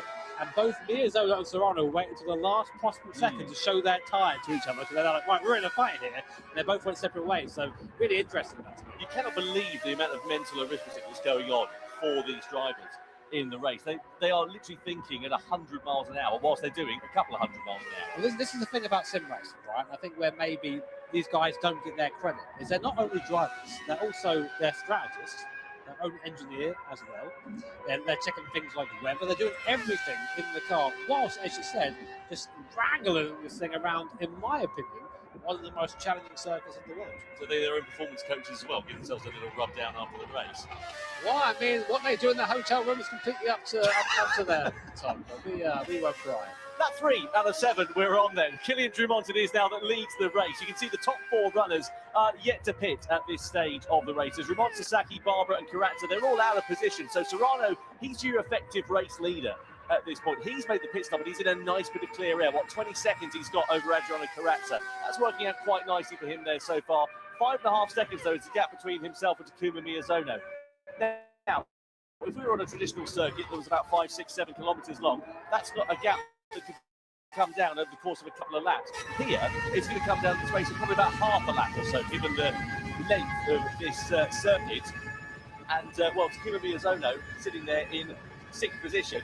will be right on the gearbox of Jose Serrano, I'm sure, before too long. And of course, just to remind you, Serrano did not take any fuel in this first pit stop of the race. On board we ride meanwhile with Takuma Sasaki. So he and Dumont are up 4 places from where they started. They're on the medium tyre, so presumably they'll be coming in at the end of this lap and changing over to either the hard or the soft. But they're involved in a battle for position, really. It's not a battle for the podium positions at the moment, although, of course, I know it is, but like relative to everybody else, once the pit stops all work out, you can see Sasaki just threading the Ivan Eagle as we come through in towards this right-hander. It's such a fast and frightening part of the circuit. I mean, you can say that about pretty much every corner of the Lord's Slifer, couldn't you, really? It really is one of the 7 wonders of the racing world here. Going to go back down towards Adnan Dumont, now leading this race. He led this racing last year, a similar sort of point as well. Alternative strategy though. We know Killian's good round here. Killian's good in his X2019s as well. Sasaki doing very well to hold on there. Look who's in the background. Guy Barbara, this guy, man, he's always there, isn't he? He's always around. Just never quite manages to break through, but he is catching this two, only 2 seconds behind. It can't be discredited how hard Guy Barbara's had to work just to get qualified for the Gran Turismo World Series in 2025. And of course, we've had the same 12 drivers over the course of all of our events so far this season. So a credit to him, but unfortunately for Guy, the results just haven't really fallen in his favour for one reason or another. Some his fault, some is not his fault. And we do have it's not the last we'll see of him in the GT World Series. He sits there in 3rd position at the moment. Once the pit stops all work out, he'll be dropping down the order a little bit. But for now, we can just sit there and enjoy watching what is unfolding in front of him. This battle for the race lead between Killian Dumont and Takuma Sasaki as they head their way in towards the carousel. This is where we saw the drama between Serrano and Ura a few laps ago. On board we ride here with Takuma Sasaki then. This is the view he's got in front of him of Killian Dumont. Just listen to the throttle as we're coming through this part of the circuit. Look how smooth he has to be in terms of the inputs. He had a couple of goes of that though there. What you maybe don't see about this part of the course on your screen there is just how cambered it is. It's so important to put the car in the right part of the road. Otherwise, your car almost magically understeers. It's something that comes with experience for sure. These guys have that in space. We want there, I think, maybe it's a little bit quicker for this part of the circuit as we come into Bridgesham here, up towards the ice curve. Cool surface in the wet, this thing is lethal through here. You can use the curve with the right a little bit, but not too much more, as Serrano found out. Now he's got the flange guy. In a normal cut, this is the jump, and these things, they are glued to the forward downforce. Small lift now to come up to the Baloff S, one of the scariest half circuits. The road just falls away from you. You have to trust the grip of the tyre and the downforce of the car to come up now towards the Kleiner carousel. Very tricky corner this one. Anyone who's on mission 34 will know that. Dumont there suffering. I've been in that barrier so many times in Sim. Really hard to get that corner right. And now this is where Sasaki really wants to be. This is the prime seat going down the Dr. Hurley, one of the longest straights in motorsport anywhere. You don't want to be leading going here. You want to be where Sasaki is. You get a huge toe down the straight. It's just free power, free speed. Yep, working out quite nicely here for Takuma Sasaki. Is he going to attack against Killian Dumont? He's just going to opt to save fuel at this point, played the longer game in this race. He's not quite alongside Killian Dumont. He's just sitting there in the slipstream, so I think he is deciding for that sort of smarter strategy here, maybe saving a couple of litres of fuel, which might prove to pay dividends when it comes down to the pit stops, because it's about 2 litres a second in terms of the total refueling time. So everything you can gain will prove to be a benefit later on in the race. Out of the final turn we go then, in towards the pit lane and into the box for Killian Dumont and for Takuma Sasaki. Now, are they going to diverge in terms of strategy? Look at the fuel difference there between them. About 4 litres is how it's changed. Meanwhile, Paul Ura and Takuma Miyazono, they're side by side. I was keeping an eye on the gap with Jose Serrano. 5.5 seconds it was. It still stayed at about 5 seconds. So despite being on the slower compound of tyre there for Jose Serrano, he's not lost too much time relative to everybody else. It's working out quite nicely for him so far. The top 4 all in for the hard tyres and all taking fuel on board as well. Yeah, I'm interested in the lap times there. Let's just say that's a nice lap there, but of course, only really one lap, I think, Serrano. No, he's opted to go for another lap on that tyre there. I thought he'd come straight in and get rid of that. So the medium tyre obviously not as good as informed. And Serrano's last lap is 6:54. 664 compared to Paul Euro 658. Well, if you sorry, Jim, if you're new to the GT World Series and you're wondering about tyres, the hard tyre, it's the most durable tyre, but it offers the least grip. The medium somewhere in the middle, and the soft tyre, of course, is the quickest tyre because it's softer, it's grippier, but it wears out a lot quicker. So Serrano here, as you say, Jim, he's going for the hard component tyre. He's playing a different strategy now at this point, which I guess in reverse of that is going to then mean that he's got medium tyres that are a bit fresher towards the end of the race. I mean, his sectors are good.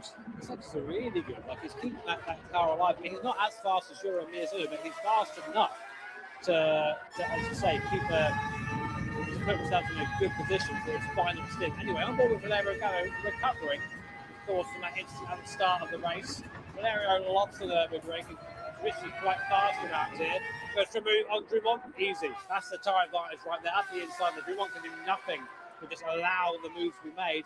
In the background, look behind Drumont. Look, he's caught him. That gap was 3 seconds for their box. Now, Guy Barbara right in the back of Kylian Drumont. Yeah, he's driving really well as Guy Barbara. Last time around, a pretty competitive lap time considering where he was in terms of the tyre and fuel strategy at that point. So, as you say, an opportunity knocks here for maybe a top 5 finish, and that'll be a lovely way to bookend what has been a tough season for the Australian driver coming into this event. He only had 1 point on the board, so he's adding a few more to his tally, this Guy Barbara, but let's see how many more he can add here in the grand final, which, just to remind you again, is double points. 24 is your total. That's the maximum you can get for this one. At the moment, Jose Serrano has won both races, has scored a maximum of 24 points in both of those, and could be set to add more to his tally and absolutely dominate the Nations Cup here tonight. Serrano, well, he just set a purple sector, and then Gallo could get away there. But on that hard compound tyre, Serrano's flying. That hard tyre is actually, I don't think it is 10 seconds lap slower than that. No, well, it's certainly not with Jose Serrano. No, that much is for sure. He's just driving so well, and the hard tyre is the one where you have to live with the damage. We know that. We've seen it so many times with drivers. They flick it onto the hard tyre, and then they really struggle. Sasaki's just about to allow Valerio Gallo, but he's got the indicator on, saying, pull to the left, go and overtake us. I'm not going to fight this one there too much. And Gallo goes through and up into 4th. And funnily enough, if you did that at the ring and you indicated that way to points, as opposed to which way I'm going, you get told off. So, tut, Sasaki. Learn your NLS regulations. I'm sure that will come in useful. Jose Serrano, you can see the live points rankings on your screen at the moment. It will give him a 19-point advantage over Pol Euro if the checkered flag was thrown now, but still plenty of time for this race to adapt and evolve. Miyazono there in 3rd place. He'll be right on the coattails of this one. So Valerio Gallo, who's in 4th position, he is in a good place here to move his way up, possibly into the top 3 positions in terms of the final order. What's he on at the moment? It would be 37 points if the checkered flag fell now. So we'd have a 4-point deficit to Takuma Miyazono to overhaul him for 3rd. He's got about 8 seconds to make up and do that time right now because of that spin earlier on. So the thing is, he is catching, but is he catching quick enough? So it's going to be a hell of a stint here from Gallo to try and upset that top 3. There is your leader right now, Jose Serrano, looking cool, calm, and collected. This man 3.5 laps away from his first individual Nations Cup win, of course, part of Team Spain for 2023 when we had that format. But I really do think there is he must be having those thoughts and must start to think about it. So if we look at Takuma Sasaki, Kylian Drumont, etc., all those drivers who are sort of in that mid-bubble, as it were, at the moment, how do you turn your race around at this point? You're sort of sat there in no man's land, really, not in the podium battle, not, on the fringes of the top 10. What do? Do you throw something different at it? How do you change your race and give you an opportunity to maybe fight for a podium? The only problem is now is that you are committed to your plan. You can't really change what you're doing. You're locked in. So all you can really do is, the fuel is probably where you're going to make some decisions up in the pit lane or somewhere else. But otherwise, just drive better, go faster. As my good friend Boyd would say, wheel harder. On board here we are with Kylian Drumont. Look at him feathering the throttle through that right-handed. The problem with these cars, of course, they're very aerodynamic dependent, and he's in the dirty air all the way through this mid part of it. So he's costing him front downforce as he runs his way through this medium speed set of corners. So you just run at the same grip as you would do for Takuma Sasaki, who of course is up front there running in clean air. You can see there Sasaki making a couple of little mistakes through there, but they are little mistakes, so they're getting there wide that route, and it just allows Drumont get a little bit closer, not troubling a lot of these apexes of Sasaki. I think he's just hanging on for dear life through it. I think it feels like, to be honest, when you drive through here. But Drumont's getting ever closer. This section where it's so fast, it almost acts as a straight. I know that sounds silly, but it's still getting the tone. You just have to try and keep the car pace in a straight way, full gas as you come down to this next section of corners. The gap is 8 tenths of a second. That is close enough for a draft down the straight. So looking at Kylian Drumont then, just up in front there is Takuma Sasaki. He's still there. Yeah, it certainly is, Guy Barbara. He's not hanging about this. He's driving like he's left the gas on, isn't he, in this race, old Guy Barbara? And good to see him having a good run, as we've said a few times there now. And he's right on the coattails, or closing up onto the coattails of those drivers in front. Look at Serrano in terms of the fuel, 2 litres left. It's going to be close, isn't it? He's going to be surely lifting and coasting here at this point. What we need to do really is sort of ride on board and get an idea of the actual speed. Let's have a look at the gap between them. What's it, 5 seconds as it sits now? I think he might just be able to sort of coast it to there. But it's tight there. Very, very fine margins for Jose Serrano, and he just makes it in with 0 litres left. That is as close as you like for the Spaniard. I tell you what, he'll be clenching his way into that pit lane. I thought I heard him cough there about that last corner, but no. I mean, it doesn't even look like he cares about that. I was here thinking it was over for Serrano. Like, yeah, just part of the plan, man. But all in hand, all in hand. So it's going to be a long fuel stop for Serrano now, or a longer stop, because he has to now fuel from 0 to the end of the race. So this thing's pretty thirsty as well. Unsurprisingly, it's a lot of power, a lot of downforce to push through that air. So it's a long pit stop. It feels like an eternity now for Serrano. Look how far pushing down the field, down to P10. But of course, everybody else needs to make their last stop. This is his last stop of the race. He will push to the end from here.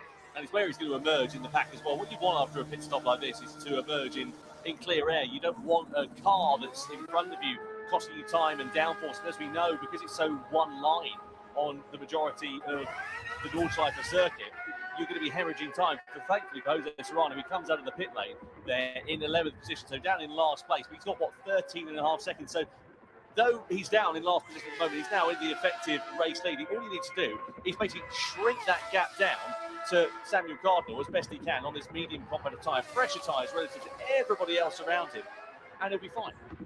It seems like that's quite a long field stop. I mean, I don't think he did too much in. I mean, he knows better than we do, obviously, with his strategy there, but it must feel like an eternity waiting for that to go in. I mean, I've got to be honest with you, given what it was like going into the pit lane, I just stick a couple more litres in the car. Yeah, I mean, I think he's got it. We'll see. I mean, we all know what happened to Kyle de Bruin last year, running out of fuel at the last corner, basically causing a pileup that cost Serrano a chance of winning the Nations Cup then. So I'm sure maybe he's thinking back to that, thinking, yeah, I'll put Efteling in just to make sure. Yeah, no doubt about it. Speaking of Kyle de Bruin, actually, what a disappointing day he's had at the office. It's such a shame there, because there was a great promise with him getting pole position for that first race, and we kind of thought, oh yeah, okay, maybe now's the time. He's had a podium in the World Series this year, but other than that one of podiums, I think was in London, if memory serves me correctly, it's just not really fallen in his favour. We seem to talk about that last year as well, and again here tonight, same story seems to repeat itself. He's devastatingly fast over a single lap, but unfortunately, he just doesn't quite have that consistency needed for that race pace. Can't quite convert. So, yeah, I mean, it'll be a learning experience for Kai and for some of the other drivers that haven't performed as maybe they would have hoped to do so. But for now, we go back to this package. Exactly. Easy for you to say. Exactly. It's exactly. Drumont and Barbara in the background there, still holding on to the back of these guys. I do wonder where they're going to end up when this is the last stops at the front of the field. These guys on the hard compound tyres go on to the quicker compound. Will they come back at the cars in front? We'll have to wait and see. Well, this is what we saw last year, wasn't it? Where you get drivers, they stick it on to the soft compound tyre right at the end of the race. It gives them a massive amount of performance. So let's be fair, it's been a steady race, is being polite about it up until this point. In terms of on-track action, we've seen a few overtakes, but nothing really all that meaningful. A lot of these drivers, they're playing the long game. That's why you're not seeing Sasaki and Drumont knocking 7 bells out of each other at this stage. They're just waiting for the right opportunity to pounce. They're on the hard tyres, they're taking that pain now. And as Jimmy's quite rightly said, they're going to be on the soft tyre at the end of this one, which should bring them right back into play. The gap between themselves and Sasaki, what's that, 5 seconds or so. Sasaki owes the soft tyre there as well. So Sasaki is going to be the one that surely is going to be in the penalty tip because he's only got 5.6 seconds to Valerio Gallo for that final place on the podium. Gallo is going to be on the hard tyre at the end of this one, so surely you would say Sasaki will be a bit of a bet for a challenge at least from the podium if the likes of Drummond, etc. are not able to close up. It's exactly crucial for this chasing pack. They have to maximise this hard tyre as much as they can anyway, put them in the best possible position to chase at the end of this race. Sasaki still leading up the hill from Drummond in the background. Barbara there as well. Good performance, as you said, from the Australian driver, really doing well. Really just showing that he can be at the sharp end of the field. Things seem to fall his way. The curve completely flat through there, and Drummond there, you see just cruising up to the back of Sasaki and probably just lifting a bit there, because here, having that little bit less fuel, having to put a bit less fuel in the car, is going to be a big advantage. You have a quicker stop than the guy around you. It's going to put you in the preferred position leading around here for the last couple of laps. Yeah, through the carousel we go. No sale here for 4th, 5th and 6th place. As you said, playing the long game in terms of this race, because as they're so close to one another, you know, the gap to Sasaki's again starting to increase a little bit there with Sasaki versus Gallo up to 6.4 seconds. But you would expect that. Gallo's on the medium compound of tyre at this stage, and you know he's still got enough life left in it at the moment to clearly be pulling out a gap over Sasaki and the following two drivers. At the sharp end of this one, Miyazono and Ura separated by 7/10 of a second. Meanwhile, Serrano, 13.5 seconds when he came into the pit lane, now down to just over 10 seconds. So he's able to just run a nice, clean, comfortable, calm race at the moment, Jose Serrano. Exactly what he wants to do, trying to use the undercut, effectively, the different strategy to give him more of a gap. It was only a few tenths of a second when he came into the pit lane, if you remember, for that first pit stop. So when he comes into the pits for the final time and out of it subsequently, he'll hopefully have enough of a cushion so that he's not under any threat on that final lap. Well, we're only about a minute or so away from finding out where everyone sits after the strategies are all said and done. So there's your tyre history. Only one to do the two stops is Serrano. Everyone else has to box. Miyazono and Ura are now going side by side down the straight, I think, just to avoid squabbling. And this is going to be interesting now. Just to correct my thought, by the way, when I said Serrano coming in, I meant all the other drivers coming in for their final pit stop, because of course Serrano is in the final phase of this race. Then down the Dottingham Hill we go. Miyazono pulls alongside Pol Ura as we come in towards the final couple of corners. Ura not fighting that one too hard. They're again just waiting for their final pit stop, which will surely be coming at the end of this lap. And they'll be putting on the hard compound of tyre for the closing stages of this one. All the other field, of course, have got to make their final pit stops. Look how close it is in terms of fuel. They've got a bit more left in the tank than Jose Serrano did, but not too much. No. So in they come. Hard compound tyre all round. So Drummond, Sasaki, Barbara, they now pit. They'll go onto that soft compound tyre. They get to hunt rather than be the hunted for the last part of this race. 2 laps here then will decide the winner of the grand final. We'll keep an eye on Serrano. We'll see where he ends up. He's currently going down the back straight at the moment. Fuel going in. This will feel like a very long time for these guys, of course. Only 2 laps needed, though. Much shorter than the stop Serrano had, having to fuel for that extra lap. There they go. So out, Ura out as well. So both moving. Miyazono opting for less fuel there than Ura, so less to play with whilst leading, but it seemed that he wanted to have track position. I think it's working out quite nicely here then for Jose Serrano, because although he's not going to gain track position in terms of the race lead at the moment, he's on the medium tyre for the closing stage of this one. So let's see how he comes out into the gap. What's it, 5.9 seconds, but he's got, 2 laps left to play with, and he's got a quicker compound of tyre relative to Ura and to Takuma Miyazono. They're now into the final phase of this race, onto the hard compound of tyre, but all they've got to do is try and keep Jose Serrano at bay for another lap and a half. Sounds easy. In principle, it's going to be very, very tough for them to do so. It is. So Takuma Miyazono, the home driver here, leading the race at the moment, but for how long? Pol Ura 1.4 seconds behind on the same compound of tyre. Jose Serrano, current points leader, 5 seconds behind Pol Ura on the medium compound of tyre. Then there's a little bit of buffer between them and the soft runners. Watch out for Drummond, watch out for Sasaki, watch out for Guy Barbara. They're going to be charging in these last 2 laps. All to play for still here for the last 2 podium positions in the Nations Cup. But if Jose Serrano stays where he is right now, he will be champion. That will be going through his mind right now, Tom. Do I push? Do I keep it safe from here? It's harder than it sounds, trust me. Yeah, no doubt about it. In terms of second and third place as well, that will be very close, just 3 points in it. At the moment, if the checkered flag fell, it would be Miyazono on 49 points, 46 points there for Paul Ura. Let's have a look then at Sasaki versus Drumont. This is down the Dottinger Her. Drumont on the attack against the Japanese driver as they came under the bridge. Nice and easy there between those two. Bit of contact. This is where we saw it all kicking off here 12 months ago, but Drumont able to get the better of the Japanese driver and through for fourth position. So a nice easy overtake there for the Frenchman as they've now made their final pit stops. Live points rankings, as you can see on your screen. So Serrano, third place would be enough for him to be crowned as a champion. Miyazono there ahead of Paul Ura. So in terms of second and third place in the standings, Miyazono needs to outscore Paul Ura to be able to do that. At the moment, it's enough for the Japanese driver, what looks to be the outgoing Nations Cup champion. So we'll see how that one is going to work out. 1.5 seconds is the gap between the top two.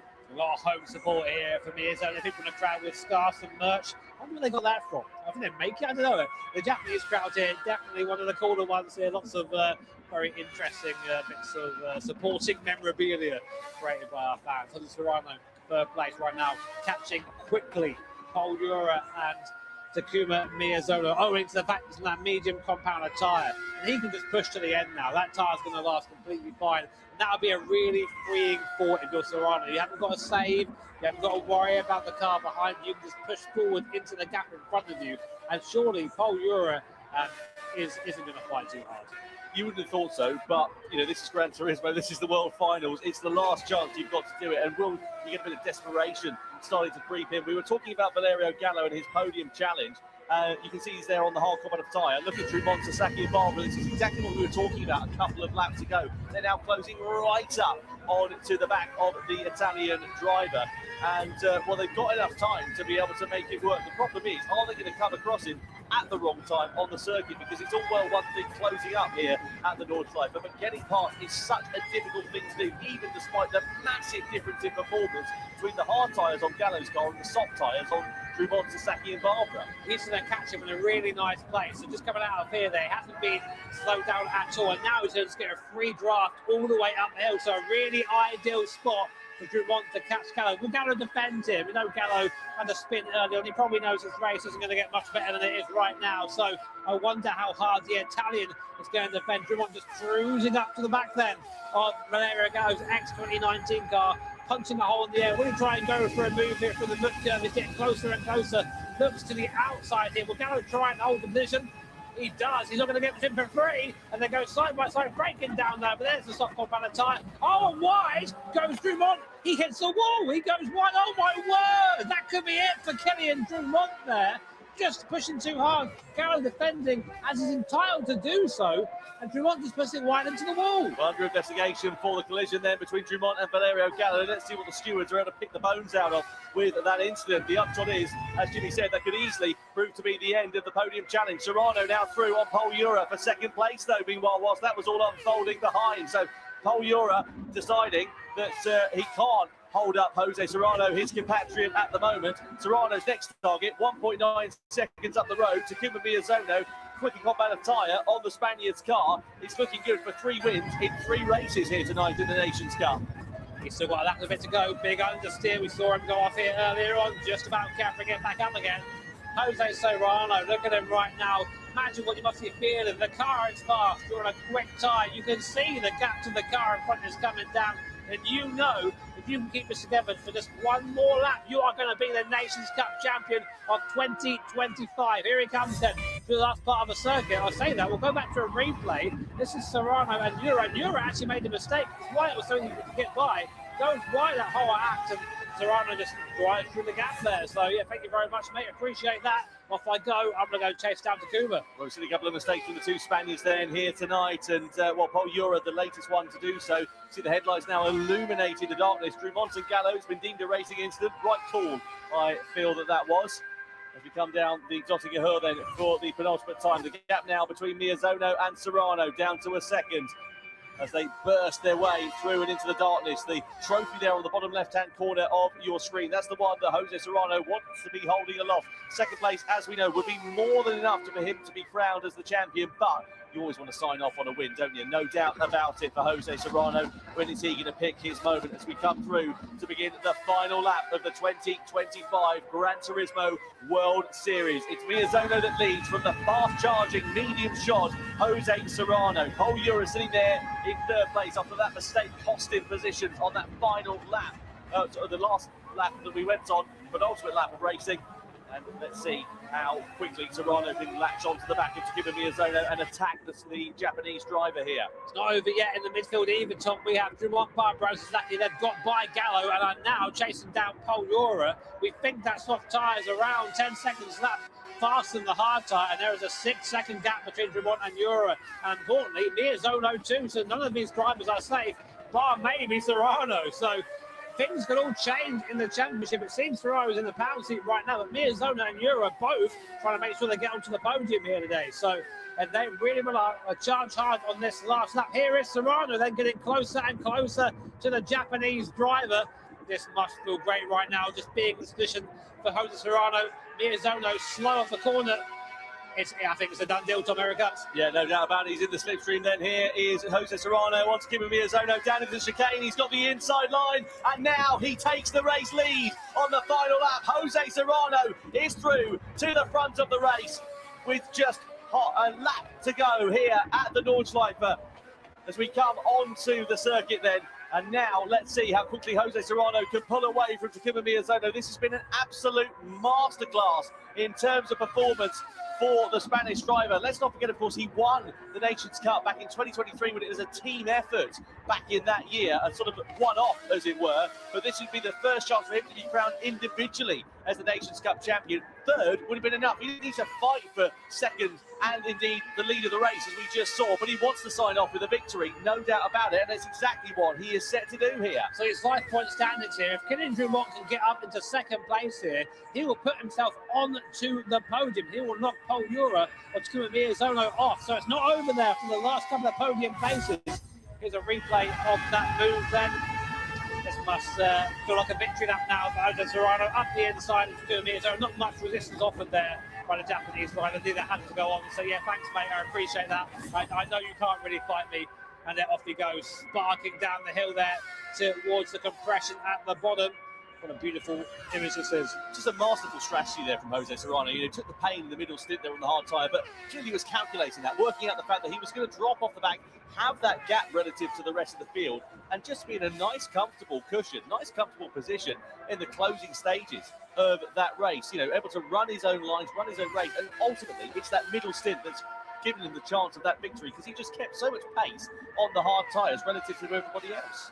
One Spaniard's pleasure, it's another one's pain. Paul Ura right now, looking in his mirror, will see this, a train of three very fast cars. Dumont, Barbaro and Sasaki there, taking chunks and chunks out of the guys in front. The guy Barbaro up into 5th position as well there, so he's also looking to try and end off the 2025 season on a high, but the gap down to only 2.8 seconds. So Kylian Drumont, you know, he must be thinking about that mistake he made on the last time. That cost him about 1.5 seconds, that did. If he had not made that, he'd beat Paul Ura right now. I suppose the thing is, well, Paul Ura also made a mistake a couple of laps ago as well, didn't he? So it's funny how it all ebbs and flows. We didn't Drumont and Barbaro under investigation for a collision. We'll try and pick the bones out of that one. Not quite sure who was at fault for it. The stewards just having a look and seeing if anybody indeed was so. You can see Sasaki also still very much latched onto the back of Guy Barbaro for 5th position there as well. In terms of the overall standings, it won't make too much of a difference for Guy Barbaro. In terms of Takuma Sasaki, though, it could leapfrog him ahead of Valerio Gallo for 5th place in the standings if he's able to jump himself up the order potentially. We'll wait and see how that works out, though. We look here, though, at Kylian Drumont, who is in 4th position. What about Sasaki? Is he going to be able to attack against Guy Barbaro? Side by side they run. He's got the inside line here then as Sasaki, but it changes to the outside lines. We flick it through the right hander. Barbaro goes deep into the corner, and Sasaki just has to wait to fight another day as Barbaro holds firm for 5th place as we come into the carousel. The headlights illuminating the darkness here at the Nordschleife as the sun sets on what has been a spectacular 2025 Gran Turismo World Series, and it's not over yet, but Kylian Drumont is deemed at fault for the incident we saw between himself and Guy Barbara, has a 1 second penalty, and is that podium challenge over then for Kylian Drumont with less than half a lap to go? Yeah, that is huge for Drumont. That's pretty much going to just put paid to his podium chances there. It just goes to show that you have to be consistent. You can't be making these mistakes. You can't be having these contacts. And that really is a reflection of this whole series. One man who has been consistent throughout. To be fair, he made one mistake in this race, but he gathered it up very nicely. Jose Serrano leading out front. The gap is 3.3 seconds. He's only got a couple more corners left and the back straight between himself and putting his hands on that Nations Cup trophy. Takuma Sasaki then attacking against Guy Barbara, or at least trying to, again, closing up onto the back of him. This is a great little tussle that's going on for fifth position. It may not be the battle for the race win that we've seen so many times here at the Nordschleife in these Red Bull X2019s, but it's a fantastic tussle and a great example of defensive driving and also respectful driving between two long-time competitors in the Gran Turismo World Series. Through in towards the right-hander we go, on towards the Döttinger Höhe for the final time, and Takuma Sasaki is going to have the advantage of the slipstream here against Guy Barbara as we come down this back straight. Meanwhile, Jose Serrano is comfortably in the pound seats here. He's got a great cushion over the rest of the field, and what a season the Spaniard has put together. What a night he has put together in the GT World Series here in the Nations Cup. Yesterday, he was crowned as the Manufacturers' Cup champions for Porsche, and back in 2023, he was crowned as the Nations Cup champions as part of a team effort. But now, in 2025, he will become his own champion in his own merit as Jose Serrano wins the grand final and becomes the Nations Cup champion of the world in 2025. Takuma Miyazono crosses the line in second place, and Pol Ura finishes in third position ahead of Guy Barbara, who gets the better of Drumont. Sasaki drops down to sixth place at the checkered flag. But what a season Jose Serrano has put together. Absolute dominations. 2 titles in 2 days here in Japan. What else could be said? This has been Jose Serrano's year. This is the guy that burst onto the scene a few years ago. He was fast but unrefined. And over the course of the last few years, he's found himself. He's found his confidence. And look at the results on site. You cannot argue with that. Hey, there is no more deserving champion for 2025 than this man, Jose Serrano.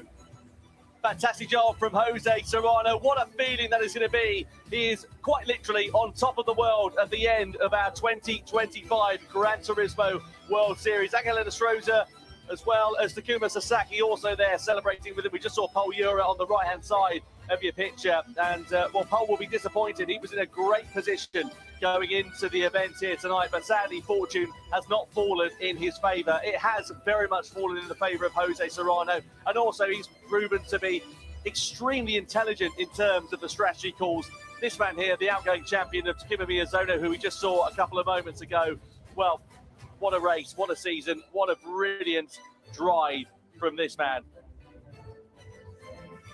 And now he can enjoy it in front of the crowd here in Japan as well. He'll be holding that trophy aloft before too long. You have to feel for Drumont. You have to feel for Valerio Gallo there. Both drivers, I think, within a shout of maybe being on the podium for the points there, but just mistakes, unfortunately, undoing that. But Serrano really shows intention from the get-go, leading there on the soft tire. But this mistake earlier on, we thought maybe for a flash it could be over for him. Unfortunately, Gallo decided to accelerate into the incident, went into the As you saw Serrano challenging against Pol Ura, though. This was on the opening lap. Then on lap 2, Ura and Serrano actually had a bit of contact after a mistake going in towards the carousel. We also saw Miyazono in the mix there as well. Then once the pit stop started to play out, we saw a divergence in strategy. Serrano went onto the hard tyres on his middle stint, which ultimately was the stint that won in the race. He kept the same pace as a lot of the medium-shod runners around him at this point. Well, ultimately, what that did for Jose Serrano is it allowed him a bit of clear air whilst everybody else made their pit stops a little bit out of sequence, and then he was able to close the gap down from about 13.5 seconds or so down to 8 seconds, which meant that he was in a great position to attack on that medium tyre in the final stint of the race. We saw Drumont coming to blows with Valerio Gallo. We saw an investigation underway on the penultimate lap as well, which ultimately would fall the way of Kylian Drumont being deemed as the aggressor. And this is Jose Serrano attacking against Miyazono. The battle, the victory, the move that got him the race lead as he came across the line to be crowned the 2025 Gran Turismo World Series Nations Cup champion. What a moment, what a feeling that is going to be for the Spaniard. 24 points maximum to score here tonight. Takuma Miyazono in second. Paul Ura is in third place. Points all the way down to 10th here in Fukuoka. A great way to end a very exciting season. And confirmation, 20 points the advantage that he gets. He couldn't have done any better at all this weekend. He won race 1, he won race 2, he wins the grand final. Say the Grand Slam, and as I said, I don't think we've seen that since Nick Hazel. An amazing result for Jose Serrano. Absolutely brilliant from Jose Serrano. He won the championship back in 2023 as part of a team effort. Now he's the individual champion in 25. Let's go and catch up with him. Well, we are down on the floor with the winner, Jose Serrano. So not only did you win, but you won by like 20 points. That's crazy. That's winning and some. Like, how do you feel right now? I mean, you've been super consistent. Like all this year, you've been really dominant. How does it feel? Honestly, I have no words to describe my feeling right now. I'm super happy. For this year is almost perfect for me. Winning the Manufacturers Cup, Nations Cup today, so super happy. はい、言葉もないということですけれども、まあ今年は本当にほぼ完璧で、昨日ねマニファクチャラーを勝って、そして今日はねネーションを勝って本当に嬉しいということですが、ほとんど完璧と言いましたけれども、ちょっとミスの時はどう思ったんでしょうか。You said almost perfect. You're finally you have time a little bit to relax, cool down, right? Relax. You know, what was in your mind when you made a slight mistake in the beginning? Well, honestly, I did a lot of mistakes during the. Really, you did? Yeah.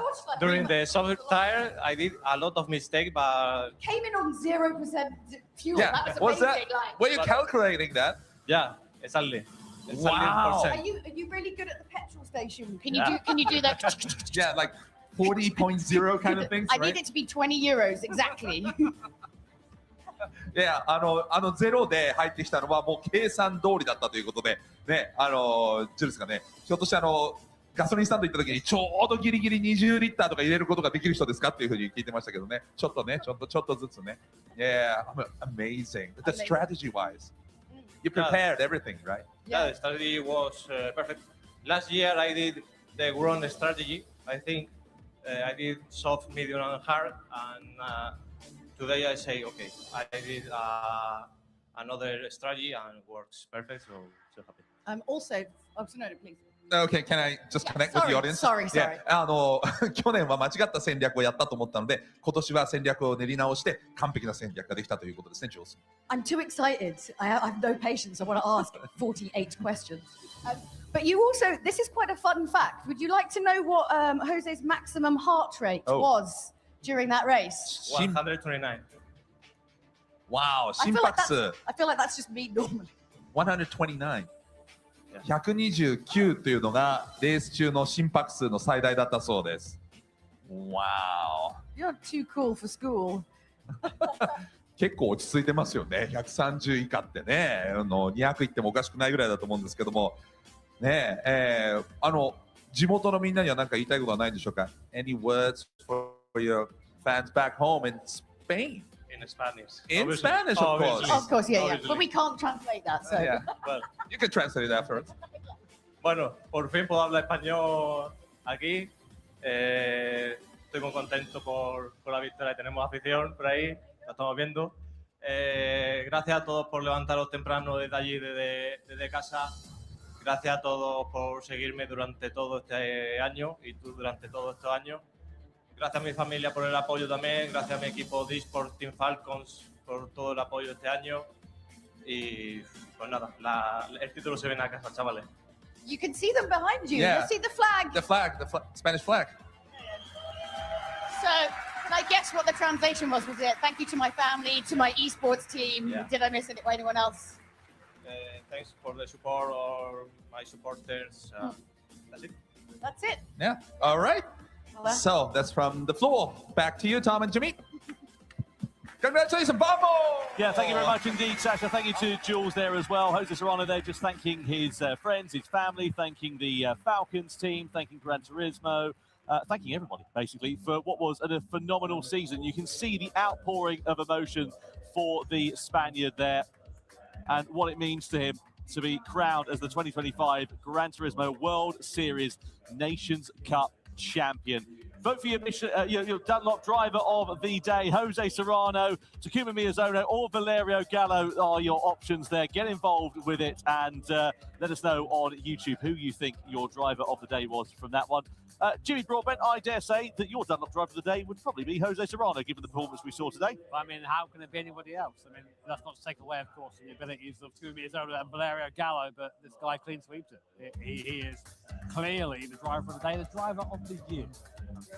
Yeah, amazing performance from Jose Serrano. Full credit to Takuma Miyazono, to Valerio Gallo there as well. Miyazono eventually finishing second in the standings. Pol Jura in third place there as well. And I have to say, it has been a very exciting season in the Gran Turismo World Series. I'm looking forward to 2026 already. Can't wait. But I have to say, for now, Jose Serrano, phenomenal season. And just tonight, I mean, in particular, there was no sense that he was flustered, that he was bothered, that he was even under any pressure. You've got to think about what this weekend's like for him, right? Okay, so he raced all of yesterday, won the Manufacturers' Cup. Spoiler. Spoiler, with Team Porsche. And then comes here, wins every damn race, and then wins the last one. I think one of the biggest gaps we've seen points-wise from first to second as well. Gets out and says, oh, yeah, my heart rate was like 120. Actually, I did that walk up the stairs. I know, I said to you, it was a bit like he was driving to the shops. It was so calm and collected. Brilliant job from Jose Serrano. Let's get the podium celebrations then underway here in Fukuoka. Podium celebration to begin here in Japan in front of the crowd for the Gran Turismo World Series World Finals. Please welcome on to the stage in third position for the GT World Series Nations Cup. It is Pol Jura. 表彰式ネーションズカップ第3位はポール・ユラ、スペイン。Pol Jura being congratulated by the crowd. Please welcome in second place for the Gran Turismo World Series Nations Cup from Japan, it's Takuma Miyazono. そして2位は日本の宮園拓磨。 And now, ladies and gentlemen, please welcome the 2025 Gran Turismo World Series Nations Cup World Champion from Spain, Jose Serrano! ネーションズカップチャンピオン、スペインのホセ・セラノ。 Now, ladies and gentlemen, please stand if you're able for the national anthem of Spain. スペイン国歌起立をお願いします。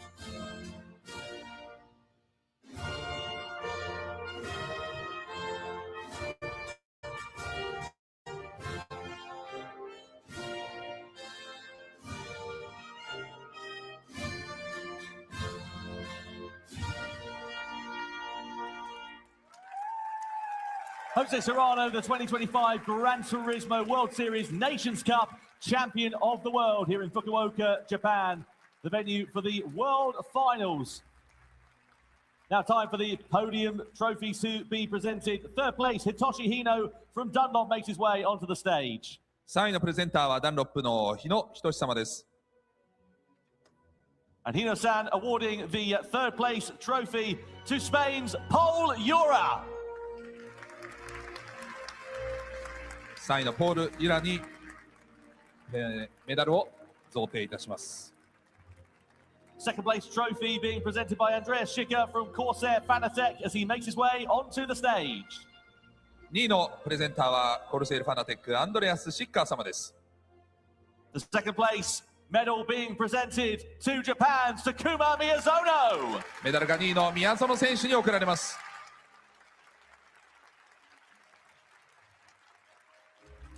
And finally, please welcome onto the stage Gran Turismo Series producer Kazunori Yamauchi. そして1位のプレゼンターはグランツーリスモシリーズプロデューサーの山内和則さんです。Yamauchi-san firstly presenting the medal to Jose Serrano. And now, the trophy. メダルに続いてトロフィーの贈呈です。Jose Serrano, the 2025 Gran Turismo Nations Cup champion.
Oh my goodness, this is it's the end of our 2025 season here for Gran Turismo World Series, and what a season it has been. Tom and Jimmy, how are you feeling? Nostalgic, tired, jet lagged? Very tired, very tired. We were treated to a lovely series of races tonight, and I think by far and away we have one of the most well-deserved Nations Cup champions of all of these events, and it was a pleasure to watch. Yeah, completely echoing the sentiments of Jimmy there. That was a masterclass from Jose Serrano. We saw some brilliant driving. Okay, we didn't quite get the grandstand finish that we're used to seeing in the GT World Series, but that was a fantastic display of just how to do it, pull the strategy right, and ultimately consistency, as we know, that's what creates champions. Consistency is king, people! Yeah. 本当に素晴らしいセラノのね、本当にどのレースも素晴らしい走りだったんですけれども、やっぱりね、宮園選手も本当に素晴らしい走りをしたと思います。And it was a year for Serrano, but I need to mention that Miyazono showed his spirit. Oh, yeah, very, very much so, yeah. 宮園選手も本当に素晴らしかったと思います。Yeah, very, very much so. But every single one of these drivers fights, you know, it's not taken lightly, and they put a lot of hard work and a lot of dedication to be here, and it really is the best of the best. Okay, so it's not, I know it's over for now, but it's not totally over, because we are coming back in 2026. Fancy a little trip to Abu Dhabi? Well, that's very high. Abu Dhabi? アブダビがありますね。皆さん、アブダビにもぜひ来てください。Yep. What's going on in Abu Dhabi next year? Well, we're going. Round one of Gran Turismo World Series is going to be coming to you live from there. The first time we're going to the Middle East. It's very exciting for all of us and for all of the competitors. And we're excited to come and meet some of the community from the Middle East as well. I think that's going to be really nice. Absolutely, yeah. Really, really exciting venue for us. As you say, brand new venue for the GT World Series. Entering our 9th year, Jules. I can't believe it. We're getting so old. Yeah. 9th year 2026. 来年は9年目ということになりますけれども、初の中東のレース、アブダビ、ぜひ皆さん注目していただきたいと思います。第一戦です。Yep. We're really old now, Sasha. Look at us. We need a before and after picture. Yeah. Year 1, year 9. We should. We really don't need to do that. We're going to set up in Zimmer frames next year, I reckon, or like, you know, something like that. Well, I mean, I don't know what's going to happen in Abu Dhabi. I don't know. Look, it's been our sincere pleasure to bring you the Gran Turismo World Series for 2025. We will be back next year with more. Thank you for joining us. Goodbye. Sayonara.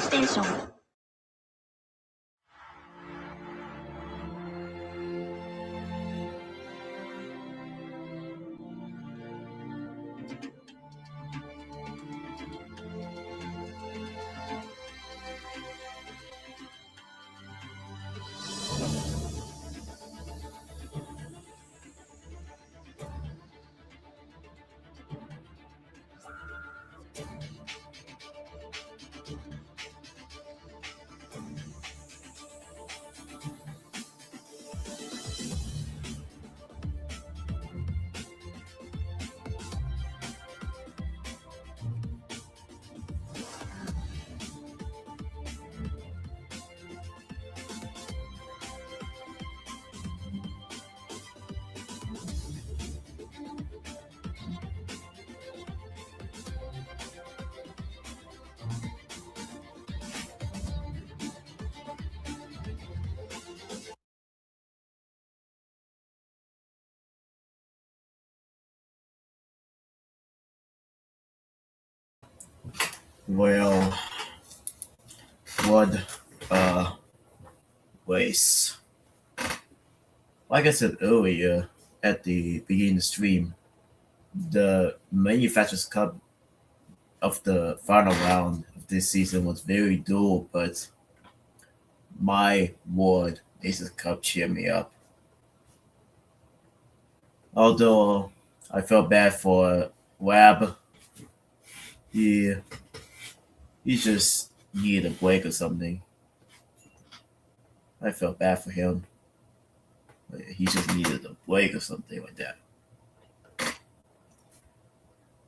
The Gran Turismo World Series will restart on March 28th. First time in the Middle East, going coast to coast. So yeah, anyways, thank you so much for watching the final round of the Gran Turismo World Series. Hope you guys enjoy what they have come over the past few years.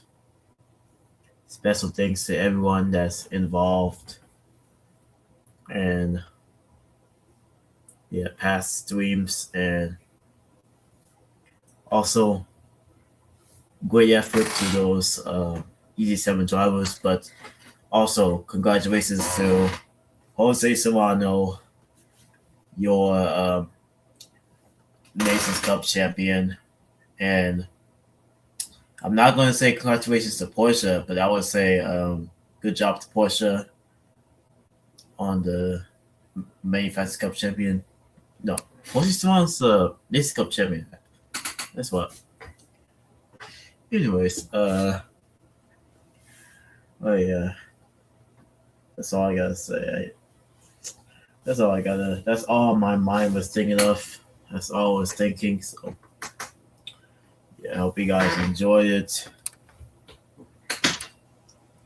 And I'll see you guys in the next stream. Take care of one another. One love. Peace.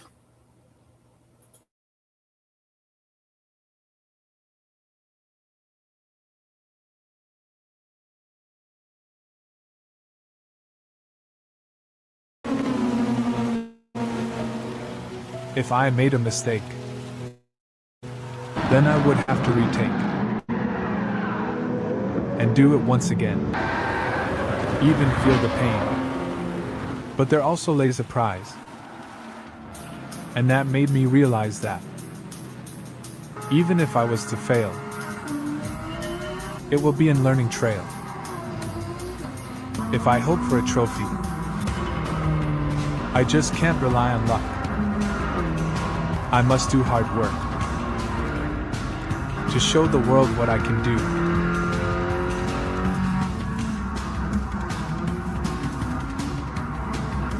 That's the essence of never giving up.